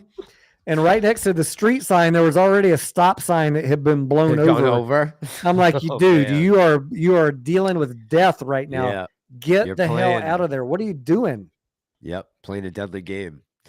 That was do you remember last or what was it? What was it that the girl was standing and the guy went by in the boat? Do you remember that in the background? Remember that? The guy was doing the report and trying to make it look like he was in like a ton of water. Oh my God. I forget what that was on CNN, I think it was. Dan says defrost that and season it. Yeah. I don't know what seasons to put on, Dan. I guess I should Google it. Well, what do they normally put in it? Like you always have what's the stuff they make anisette with? Anise, right? What is the thing that's like licorice that they put in all sausage? It's always I don't know. I don't know what's in seasoned sausage. I guess I'm gonna have to look it up. I got like 20 pounds of it left. Wow, really? Someone says, anyone heard from Astro? Has he not been posting videos? I thought I just saw him make a video the other day, Astro. Salt to start. Salt, yes, that would be a good place to start. Salt, fennel, sage. Fennel. Thank you, BBD. Fennel. Thank you, Jackson. Yes, sir. I don't have fennel in my. Probably most of us don't. Yeah, have fennel. I have a spice rack. I think I don't have fennel. I probably have some. If you have a spice, if you have like a pre-made spice rack, it might be in there. You might have fennel in there. If you have like a one of those pre-done spice racks, might have fennel. No, mine is not pre-made because I remember like it was the glass bottles, and then you like there was 100 different labels, and you peel the label off and put it on there. So I Yep. bought fresh herbs, not fresh, but dried, and I filled up, according to what I normally use. But I Yep. don't normally cook with fennel. So I remember Astro did a video about a week ago saying he was going to stop covering AMC. He did too. He's another one. Yeah. Wow. But the funny thing was, I don't know if I've told anybody this. Where does everyone just do with their positions? I'm just curious when they decided to make these videos about quitting about AMC. Are you still holding the stock? Because the rest of us are. So, I don't understand. How are you just not going to talk about something you own anymore? It's a weird thing to walk away from, a stock that you own, not to continue to talk about it anymore. That just seems strange to me. The funny thing was he said things like, I've been wanting to say this for a long time. I'm like, bro, that is a horrible statement. Say what? That you don't trust, you don't believe in AMC anymore? You don't own any AMC? I mean, what are you saying? Basically, he said, I've been wanting to say this a long time. Just fucking say it. Why do I always got to be Debbie Downer? Why can't these fuckers ever say the truth? So to me, it seems like if you don't want to clickbait people, just don't clickbait them. Yeah, I know. I don't understand. I don't understand how you just stop talking about a stock that you own. I mean, no matter what, I'm going to continue to talk about AMC because I still own the stock, right? Why anyone would stop talking about a stock that they own is beyond me. It's just, it's not my realm of comprehension. I don't understand it. How do you stop talking about a stock that you own? Philip says he was streaming Monday and Tuesday. So I guess he's still around. All right. So then he's still around. Some of these guys, I'm like, what else do you think is going on? Like, I mean, what do you think everyone is doing that's been watching you? Probably like a lot of us, some people don't see the value in streaming in a bleeding out market. It sucks. It's not fun, but you have to do it. No, you don't have to do it. Why? Why do you have to do it? I guess I don't feel the need to stream. I mean, if you're dependent on it for your income, you might stream every day. I do it because I own the stock. No, I mean, but why stream 6.5 hours answering questions? That I understand. That's what I'm talking about. Like streaming like this, we're just having fun talking about whatever and helping people understand that the market is declining. And no matter what stock you own, it's going to require some emotional resilience, right? Every stock in the stock market, I repeat, every stock in the stock market is down right now. I mean, I don't know how else to say that. Every stock has fallen. Netflix. There is no more FANG. FANG is gone. FANG has been dismantled. So every stock is down. Relax, guys. AMC is just on the down stock right now. It's getting beaten the hell out of by a market that was overvalued. JH says you guys don't do predictions. Trey and Astros did a lot, so that's why they got backlash. Amen, brother. Yeah, well, we tried not to do that, right? I said for a year, you cannot fucking TA chart your way into a short squeeze play. That is a fool's errand, and you're going to regret it. And I still see people doing it. I don't know. You can't TA chart a squeeze play, and you certainly can't TA chart very well in a bear market. And because you're going to be disappointed day after day when Wall Street big institutions decide risk off. Doesn't matter what line you draw, you're going to be wrong. People tried to compare this to Tesla and Volkswagen. This is completely different than I think either one of those. Like, we're talking about something totally different here. We're in a whole nother realm of squeeze when we use that term, right? There is still potential for this stock to squeeze very, very nicely and make a good profit if we can hold, depending on how many shares we still own and how fast institutions drop them and if they get forced to cover them. All that is still, in my opinion, in play. I don't understand when that ball got taken out of play. I really don't. I mean, I understand the market's down, but that is across the board. It's not just AMC. Every stock is taking a beating. Like, I don't know. It's not, just doesn't seem like rock. I've been saying all week, every simple thing I've tried to do this week, me and my buddy keep saying, this can't be rocket science. This isn't rocket science, right? The market is in a bad place right now. But the market is cyclical, and one way or the another, this thing is going to play out, and hopefully we are going to be on the winning side of history. That's it. I think Rico is just becoming a parody account at this point. I don't watch his videos, but I see his tweets or the thumbnails, and they all have the chart going down, and then he's got that line shooting up at the end. Oh, I love those. Those are the best charts. I mean, that's got to be humor, right? He doesn't seriously think that every day. He's been doing that every day for a year. Somebody's clicking. Somebody's clicking. Somebody's clicking just because of that thumbnail. I promise you. Dark Latin said, I wish more people on YouTube would talk about going to the movies. I try and put that on my Twitter. Every time I go to a movie, I put a copy of my ticket on Twitter and say that I'm going to the movie. So if you're not following me on Twitter, you wouldn't know that, but I try and go to a movie often and post it and give a little review about it after. Most of us here either talk directly about the movies, go see them, or at an AMC theater. Like, we're all trying to do our part here, I think. For the most part, most of us are. More than anything else, I mean, going to movies and spending money on concessions. It's a good way to spend money, yeah. I'd rather go spend money on popcorn and a hot dog or, the fried macaroni or whatever than go buy 6 shots of tequila at a bar and get hammered. Yeah, right. Every dollar I spend at AMC goes to their bottom line. Right, and not be hating myself the next morning, right? Not be waking up with a headache.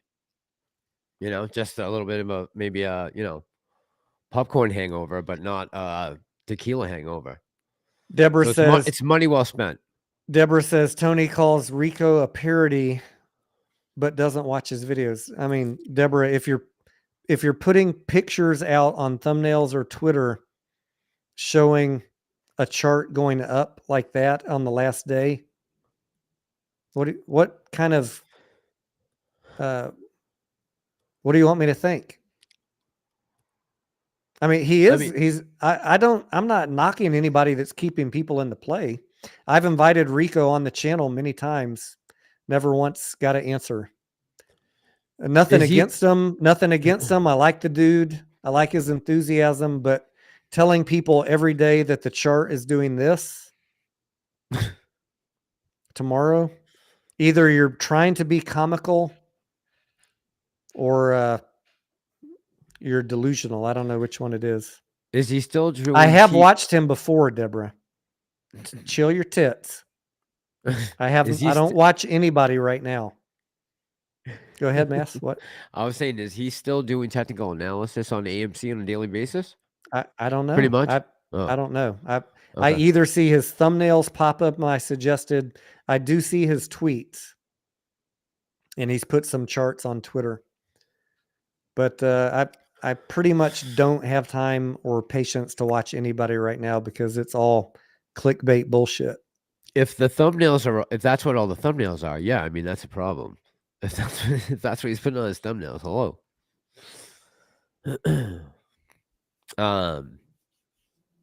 Yeah, he is young though, right? Rico's a young kid, right? Like I think all of those kids, and I say kids, but like those younger guys, like, when I watched Trey blow up the other day, like you could see the frustration. Like, I get it and I understand he's under a lot of pressure. And like, I understand also he made a lot of money. But I keep thinking back, and everyone says about the Trey thing, you know, about the money that he made and then what he reinvested. And I keep coming back at, I guess that, you know, he made everyone well aware of what he was doing when he made that money. I can't say that he wasn't pretty upfront about that. I don't know if you do you remember back to that time at all? That time period?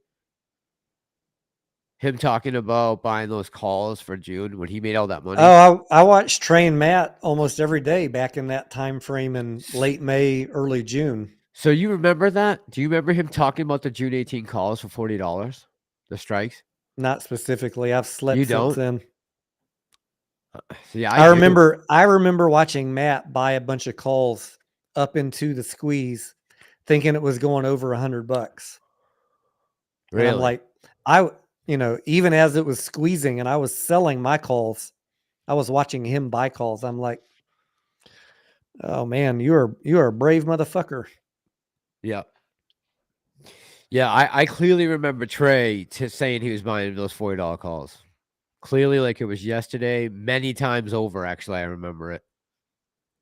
So, oh, really? You don't, huh? I do. I remember it. I remember, believe me, I fucking remember it. Believe me, I remember it. You don't forget it when you hear the results of something that happens. You don't forget when you remember when you heard it last. I'm like, oh, I remember you saying that. So that there always cut some slack, and his age and his health issues, man. Like, you know, his health issues, I think that it has an effect, you know. I really do. I think he should get healthy if something's really bothering him, right? You know, you watch KC. Hey, I watch KC. I did watch tune KC. in. I don't watch KC every day, but I did listen to him for about an hour today. If I'm in KC's live stream, you guys will know I'm there because I drop in the always chat. pop in. So do I. I always do. You guys know who. If you're on here, I've been in KC's chat many mornings. I try to. Oh boy. Wow, we just went another hour, huh? I wonder what happened to my internet. I don't think it wasn't my roommate because he wouldn't have turned it off and back on again. Good thing I didn't blow up for no reason. I was like, dude, did you turn off the internet? Thought maybe because I was yelling, he might have turned me down, but that's not it. I guess we're fine. I don't know, T. What was your plan? How long are you planning on going till? I need to at least use the bathroom if you're gonna stay on for a bit. Scarlett won't be home till about 5 a.m., so I'm good for another 5 hours. Oh, okay. All right. I'm Yeah, just I'm gonna teasing. go use the bathroom. Oh, But I mean, what do you want to do? I'm good until people get tired of hearing from us. Okay. But Right. I mean, we maybe 30 more minutes. All right. Well, if it takes me 30 minutes, I can probably wait. Go to the bathroom. Let's run an ad real quick and try and get the electrical bills paid. Oh, I can't even get into YouTube right now. But go ahead. I'm just gonna pause this.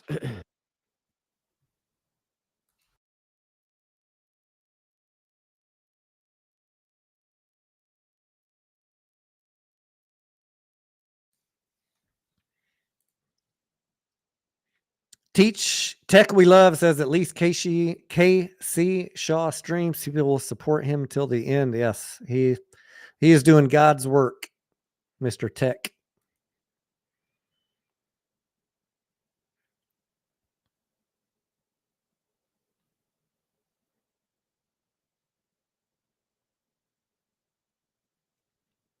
Black and red pepper with paprika and fennel. Thank you, George.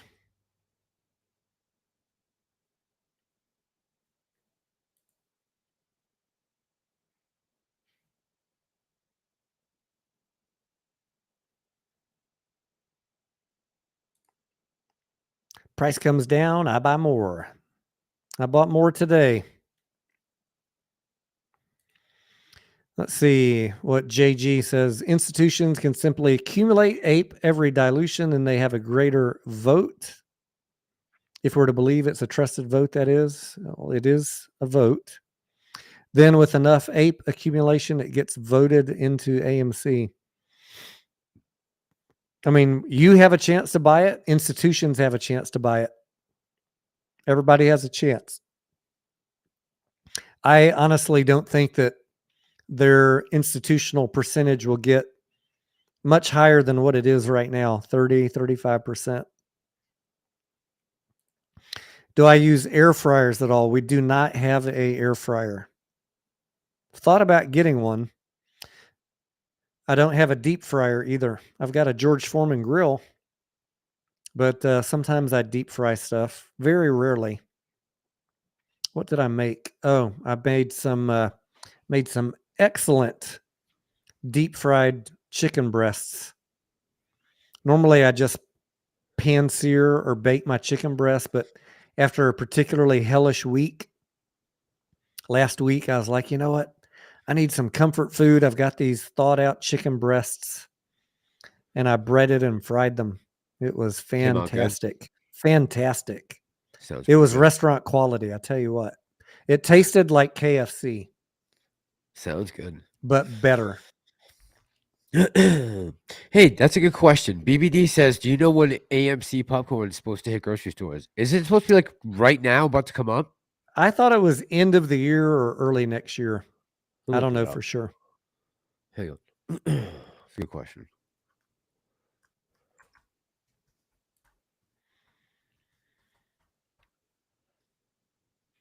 Ninja air fryer. All right, I'll have to look into one of those. Scarlett is not big about having a bunch of appliances on the counter, so we'll have to see if we have space to hide another item underneath. How big is the Ninja air fryer?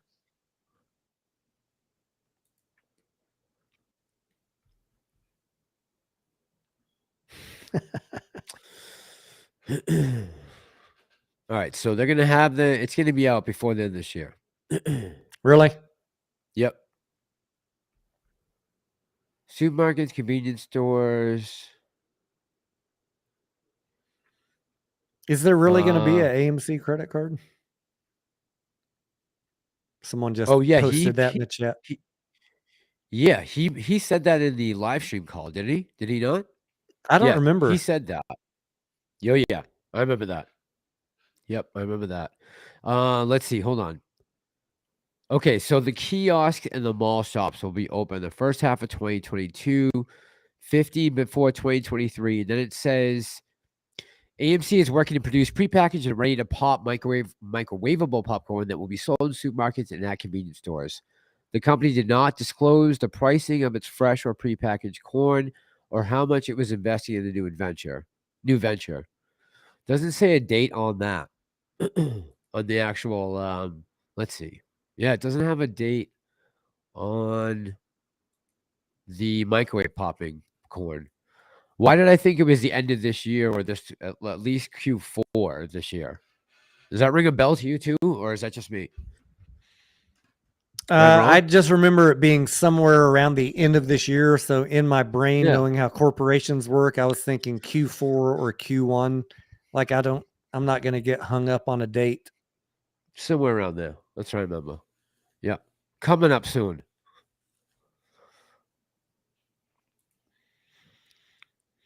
American Trader says, even AMC will never convince me to get a credit card. There you go, kid. Good.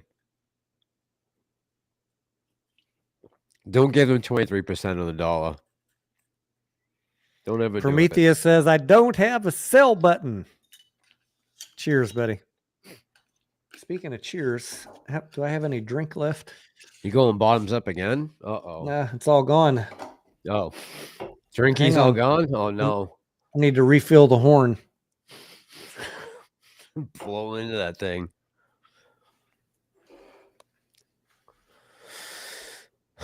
Last fall, Dan says last fall it was stated in an earnings call that it would be now-ish, but it has been delayed. Thanks, Dan. That's probably more updated than what I just had. Whoa. Was that bourbon or beer? Skål. That was beer. Oh, I was going to say. Bottoms up, bitches. Trying to get ready for bedtime, Massalorium. Yeah, man, I got to hit the sack too. Yeah. I got to finish doing all that. I told you what I'm doing, right? When I'm transferring everything over from Movavi. Oh, I didn't even tell you this. Fucking Christ. What I have to do to get my software to my new computer. What do you got to do? my editing software.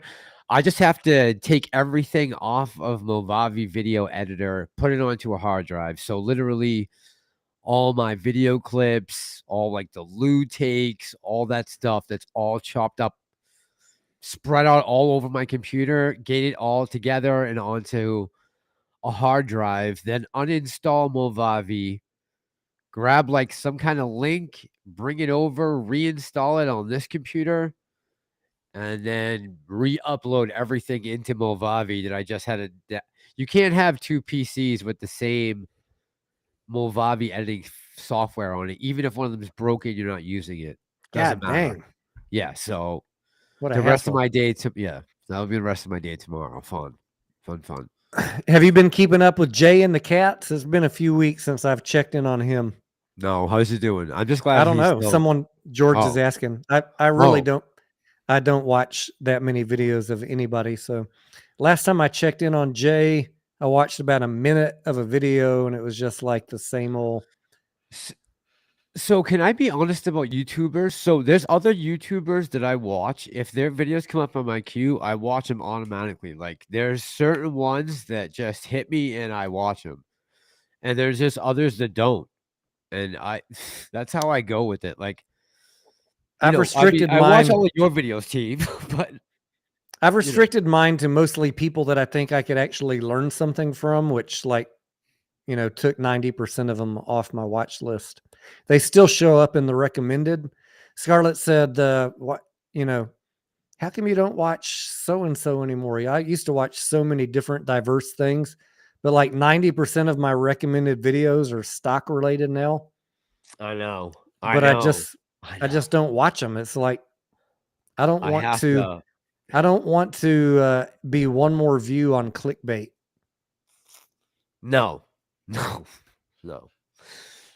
I don't want to ever have that reputation. I don't want to ever walk down the street and have someone be like, it's that clickbaiter. Like, that's not going to be me. I did watch, I've watched a couple of Frankie Mohammed's because I appreciate his enthusiasm. Yes. Yep. For sure. Yep. Tindy Time. I check in on Tindy Time from time to time. Yes. Feel for real. Yep. Feel for real. Yep. I watch Boss. I watch Bigums. If Pantheon has up a video, I'll watch it. Yep. KC, if he's on in the morning, I'm clicking on. I'm usually listening to KC in the morning. It's like almost like Howard and Howard in the morning. I used to listen to Howard Stern, now listen to Casey Shaw. Casey Shaw in the AMs. You were on KC today when I came in there, weren't you? Was that this morning? No, I got in midday. I was on there at one point, wasn't I? Yeah, I checked in on Casey today. Either today or yesterday, can't remember. I tried to all the time in the morning, and last week I think I was on every day. But the last couple of days, I've tried to bang this thing out, and I started the computer thing yesterday. So this has been going on the third day. You know what's funny? I can't. Someone said it earlier in the comments. I'm having a hard time. Mass becomes a clickbaiter. Can we call him the masturbator?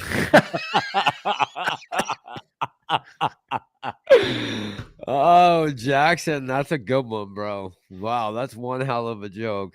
That's great. Put that, Tony. If you can find that, you're gonna put that up. That's pretty funny. I haven't made it down to that comment yet. Everyone watches Lou just to hear the dumb shit he says. If it's a 2-minute video, I might watch Lou's, but when he has like these 14 or 18-minute videos, I will watch Lou just to know ahead of time what questions I'm going to get from you guys. But when he just starts rambling, and if he's not like getting to any coherent point in the first 60 seconds, yeah, there's no fucking way I'm going to waste 14 minutes watching that verbal diarrhea come out of his mouth. Control Alt Delete. That's right. Yeah, you can know in 60 seconds. And the only reason I would ever watch a Lou video is just because I know I'm going to get questions about it. Right. So if it sounds like it makes any kind of sense in the thumbnail, if it sounds like it makes sense, I might give it a chance. But usually it goes downhill really quick. Real quick. And I You just go right off the rails. you know, abort, thumbs Right down. off the rails. I don't even 15 bother minutes of thumbs word down on salad. them. Yes. 15 minutes word salad. That's what it is, Blood Boy. Yeah. That's what it is. That's all it is. Get paid. Oh. He's just trying to get paid. That's it. Look, I get it. He's a good hustler, but please, I own the I stock. respect the Give me a hustle. break. Yeah. That's what he should have wrote a book about. Again, instead of Against All Odds. Yeah. I know. Respect the hustle. Yeah. That's How what to it make should a have been million, called. how to make a million hustling on YouTube. It should have been called Respect the Hustle, not Against All Odds. You weren't against all odds. YouTube wasn't shutting you down, demonetizing you, and giving you strikes. Dickhead. Respect the hustle. Against all odds. Number 2 down. All right, now I gotta do another shot. I'm not doing another shot though on live camera. I gotta try and stay professional. See, I'm gonna let you calling go. me It's unprofessional for doing a shot? And now you're gonna no. I'm saying I'm tired. I'm gonna go to bed. okay. And you are more than welcome to stay on and do as many shots as you like, my friend. I'm not gonna stop you. I'll have one more with you before I go to bed, but then I gotta at least get some. All right, we're gonna wrap this up in 15 minutes, so that'll be a 4-hour live stream. All right, let me grab a drink then. Hang on one second. If we got 15 minutes, let me get a drink. Hang on.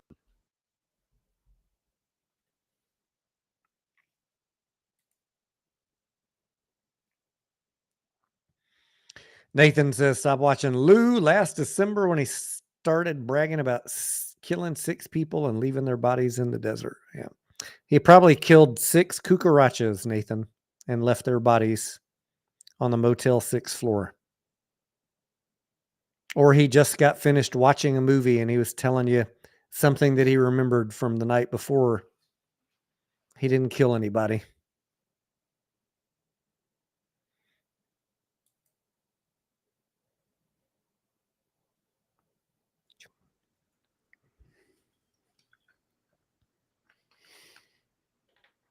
All right. I'm just switching over. Hey, I want to know, I did watch CSI's video. The title drew me in about his missing NFT. Have you guys, anybody been missing a NFT? I checked when I saw his video title. I have all of mine from the one last year, my Spider-Man one. My Ion AMC. Yeah, I have the Ion AMC. I got Spider-Man. I got the new Ion AMC. I got the Highcroft Black. I think I have 5 or 6 of them. There was one movie like Spider-Man that I missed because Moonfall. I don't remember because I don't have it. But are any of y'all missing NFTs? And what's going on with that whole thing? How does the NFT disappear? So he was saying he didn't have his. I haven't seen his latest video. He said he had it and then it was gone. And someone in my Discord told me the same thing today. Well, they said, is anyone else missing their NFT? I told him to go. How come he didn't talk about it? I don't know. He didn't mention it all tonight in the chat. CSI. He was in there all night. He didn't say anything about it. He didn't. I have all my NFTs. Yeah, I'm not missing any. I have all mine. Check when I saw his video thumbnail too. Mass, I'm not doing another shot. Got to stay professional. Tony, you calling me unprofessional? Mass, I'm going to take one more shot with you. Yep, that's us, Danny R. Getting unprofessional. That's they love to call me. They love to call me unprofessional for having a drink. How dare a 98-year-old man have a drink on camera while talking stocks? Look, you got 58-year-old sunglasses on. Tell me you never watched Deep Fucking Value without saying you never watched Deep Fucking Value. I know. Hey, that man knew how to rock it, right? He knew how to have he was a rock He knew how to have a beer and talk some stocks. Yeah. Yeah, he was a rock star doing this. YouTube, for sure. Yep. It's like the same thing with Keenan Grace, man. He's got so much pizzazz. I don't know what the right word is, but Keenan Grace he's got that thing about him, that it factor. I wish I had that charisma. I was watching one of the hater channels. They love it when I call them that. And they were noticing that Keenan Grace is wearing T-shirts now. Yeah, so is that okay? I don't mean, know. is Keenan not allowed to wear a T-shirt? I don't understand. Why does he have to be in a suit jacket? You guys tell me. I don't watch Keenan, but did he announce a dress code change or what's up with that? I don't know. But I don't know why he would have to stay in a suit if I mean, I think he looks so sharp in that suit, but why does he have to stay in a suit? I mean, does that mean that why is that even a point of criticism? No idea. No idea. It's all about what is he talking about? What's his information? But I think he looks so sharp in the bow tie and suit. I mean, shit, the guy looks like $1 million. It was a good branding thing, like wearing the coat and the bow tie. Yes. Yeah. Yeah. And he looks great in it. I mean, the guy wears it very well. I mean, he looks like James Bond. That when I see him dressed up, I'm like, shit, he looks like he could be at a poker room in Monte Carlo. Like that's where I see, Keenan. But and actually the way you look right now with the fedora, except let's put like, a different pair of sunglasses on. You could be sitting on a poker table at Monte Carlo. If you did it with those sunglasses on, it'd be even better. Here's a good one. Have we seen any videos by Chris Norland? Huh? What? I said, imagine playing poker with those sunglasses on. Imagine playing poker. It'd be funny. I'm going to wear this exact outfit, maybe with a black sports coat and a white T-shirt when I take Scarlett out to lunch. She probably doesn't even know what these glasses are. And the funny thing was they came in a set of 2, so I've got a second pair for her. You don't think she knows what they are? No, she has no fucking clue anything about memes or the internet. No. What? Get out of here. Really? Ask her anything about animals or, she was sending me pictures about nails. Should I get my nails done this color? Yep. Memes and stocks. No clue. No go. Gotcha. What do we know about Chris Norland, the Asian dude that thinks everyone who thinks AMC is going to survive is a scam artist? Look, I say, Tech, we love Chris Norland is entitled to his opinion. I don't agree with his opinion. I do not agree at all that AMC is going bankrupt. I do watch the hater channels because I think it's good to know what the opposition thinks. And just to be a well-rounded investor, it's good to get a wide perspective of views. But I've come to the conclusion after watching his videos that the dude is pretty clueless and that he seems to be clickbaiting people for the opposite reason. Just like there's AMC clickbaiters who put out ridiculous information, there's negative clickbaiters who put out ridiculous information. I don't think he's an economics or finance professor. And he's clickbaiting people to watch his videos and then generate buzz to pump his channel. AMC is not going bankrupt. Or he's short on AMC. I don't think he's smart enough to be short on AMC. We can always pray. We can always dream. But that little snide remark aside, look, he's entitled to his opinion. I completely disagree with it. Look, and that's not because I'm long on AMC. I just don't think movie theaters are going away, and AMC has a way out of bankruptcy. There's going to be dilution. It's going to be painful. We could have a talk about that if Chris ever wants to talk about that, but it's not going bankrupt. We're just on the verge of the release of Avatar 2. I think they have 5 avatars planned. So the production companies are imagining we're going to be at least in business until 2026, 2027, 2028. That's what the production companies believe. Like MGM, Paramount, the people who are doing these projects, Dune, which is a trilogy, they're planning out to 2025, They're not. Then these aren't movies they're going to be releasing straight home to streaming.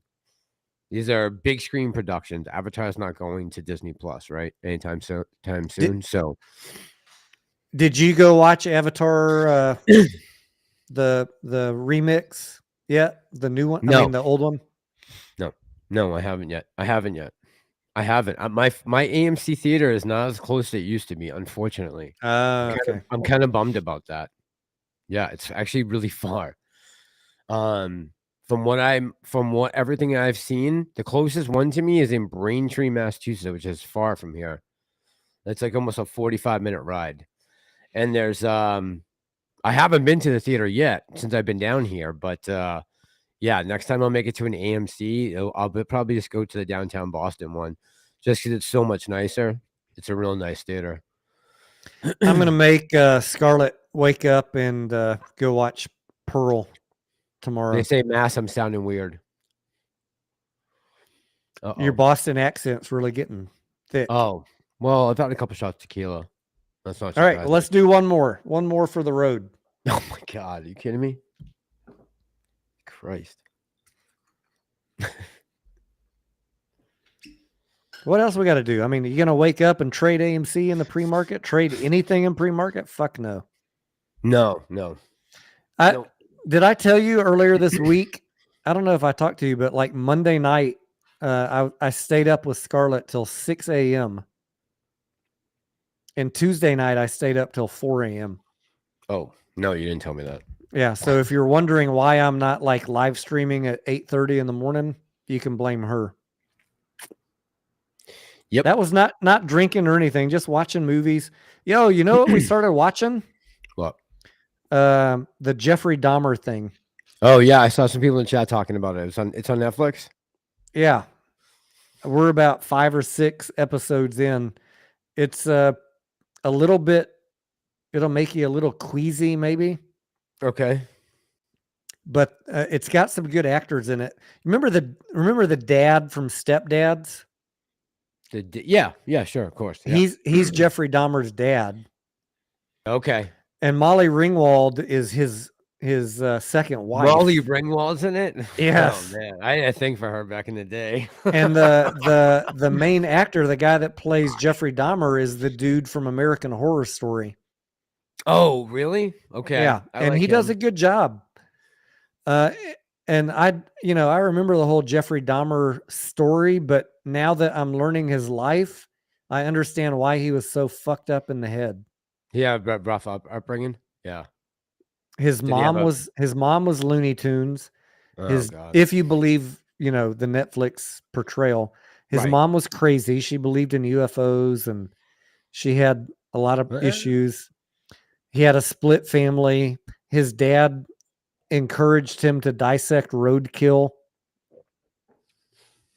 Okay, so he had some issues. He had some issues from a very young age. Sure. Doesn't mean necessarily you grow up to fucking eat people, but right, Jeffrey, it did. I mean, clearly he had some mental issues. But Evan Peters is that dude's name? Okay, the actor. Yeah, yeah, he's cool. Yeah, I gotta. Okay, so I gotta watch Bigums. I gotta watch the GME video on Netflix, and I gotta check out Jeffrey Dahmer. Yeah, I would give it a recommendation. Like if you have a Netflix, I had canceled our Netflix. I'm gonna be honest, months ago. Okay. Scarlett said, "Can you put the Netflix back on your credit card?" I was like, "Nope." I said, "No." And, I'm not doing it. She went behind my back and put it on her card. So she wanted to watch Dahmer that bad. Wow. Okay, so it's that, and so you're vouching that it's that good? I should watch it. It is good, yeah. Okay. And I'm gonna make her cancel Netflix when we're done watching Dahmer. Okay. All right. First of all, and Kyle, UFOs are real, 100%. And Yuka, don't worry about it. You're not the only one. I know UFOs. That's so crazy. Tony, by the way. Oh, cheers. Have you ever heard the Bob Lazar story on Rogan? Oh, shoot. Hold on. No. Have you ever heard? Cheers. Salud. Salud. Salud. You've never heard the Bob Lazar story on JRE? No. Oh, okay. Chat, has anyone heard that story in by any chance on Joe Rogan? The Bob Lazar story? I'm just wondering how many people out there actually believe Bob Lazar. Edward, and we're going to come back to that in 1 second, but Edward Alex has What? asked this question twice. Have we heard the Billy song from Phil for Real? Yes. I Oh have yeah, all yeah, of we Phil. played it. Yeah, I have all of Phil for Real songs stuck in my head. yeah, dude, we played it. Yes. Okay, some of you guys do. All right, Bob tell us Lazar about wrote Bob the Lazar. episode. Yeah, and We got a few 100% minutes. A few BBD minutes left. says. All right. So Lazar supposedly was a guy who worked at the I'm probably gonna mess this up, but he worked basically at Area 51. He worked out in the Nevada flatlands out there with whatever they're doing with high-tech military stuff. And he had a job there. This has all been like this has clearly been it's been proven. He actually, got on these flights, went out to this place and worked at this place. And at this place, he said that there were spaceships there that he worked on. He worked on alien technology. Some of the spacecrafts they believed were actually found in archaeological digs. Others were from crashes. And a lot of the things he talks about and have talked about for decades now, especially element 115, which is a rare earth element that they just put on the periodic table of elements about 5 years ago. This element, he was talking about it back in the late 80s, and it now has come to light that it's real. There is an element 115, and he knew all these things way before any of it came to mainstream, right? And he's been on a lot of different podcasts, and a lot of people have done like documentaries, movies, but he's the one guy who actually has a backstory to Area 51 that can back it up with paperwork and has a somewhat sensible story that, if he's bullshitting, he's a pretty good bullshit artist. I would say after watching him multiple times speak on the matter. I don't know. I'm not an expert on bullshitting, but sometimes you can smell bullshit from a mile away, and on him, it's really tough to pick up bullshit. Whereas in a lot of other people, like right away, you can just be like, whatever. But him, for some reason, just the way he comes off is very, very believing. But maybe he just has that thing about him. I don't know. I guess you'd have to see it to understand what I'm talking about, maybe. Bob Lazar is his name. I threw that comment out, throwing that lady under the bus like she believes UFOs are real. I'm just going to say for clarity, I'm not ruling out the possibility that they're real. Right? I mean, the universe is vast beyond our even imagination. Yeah.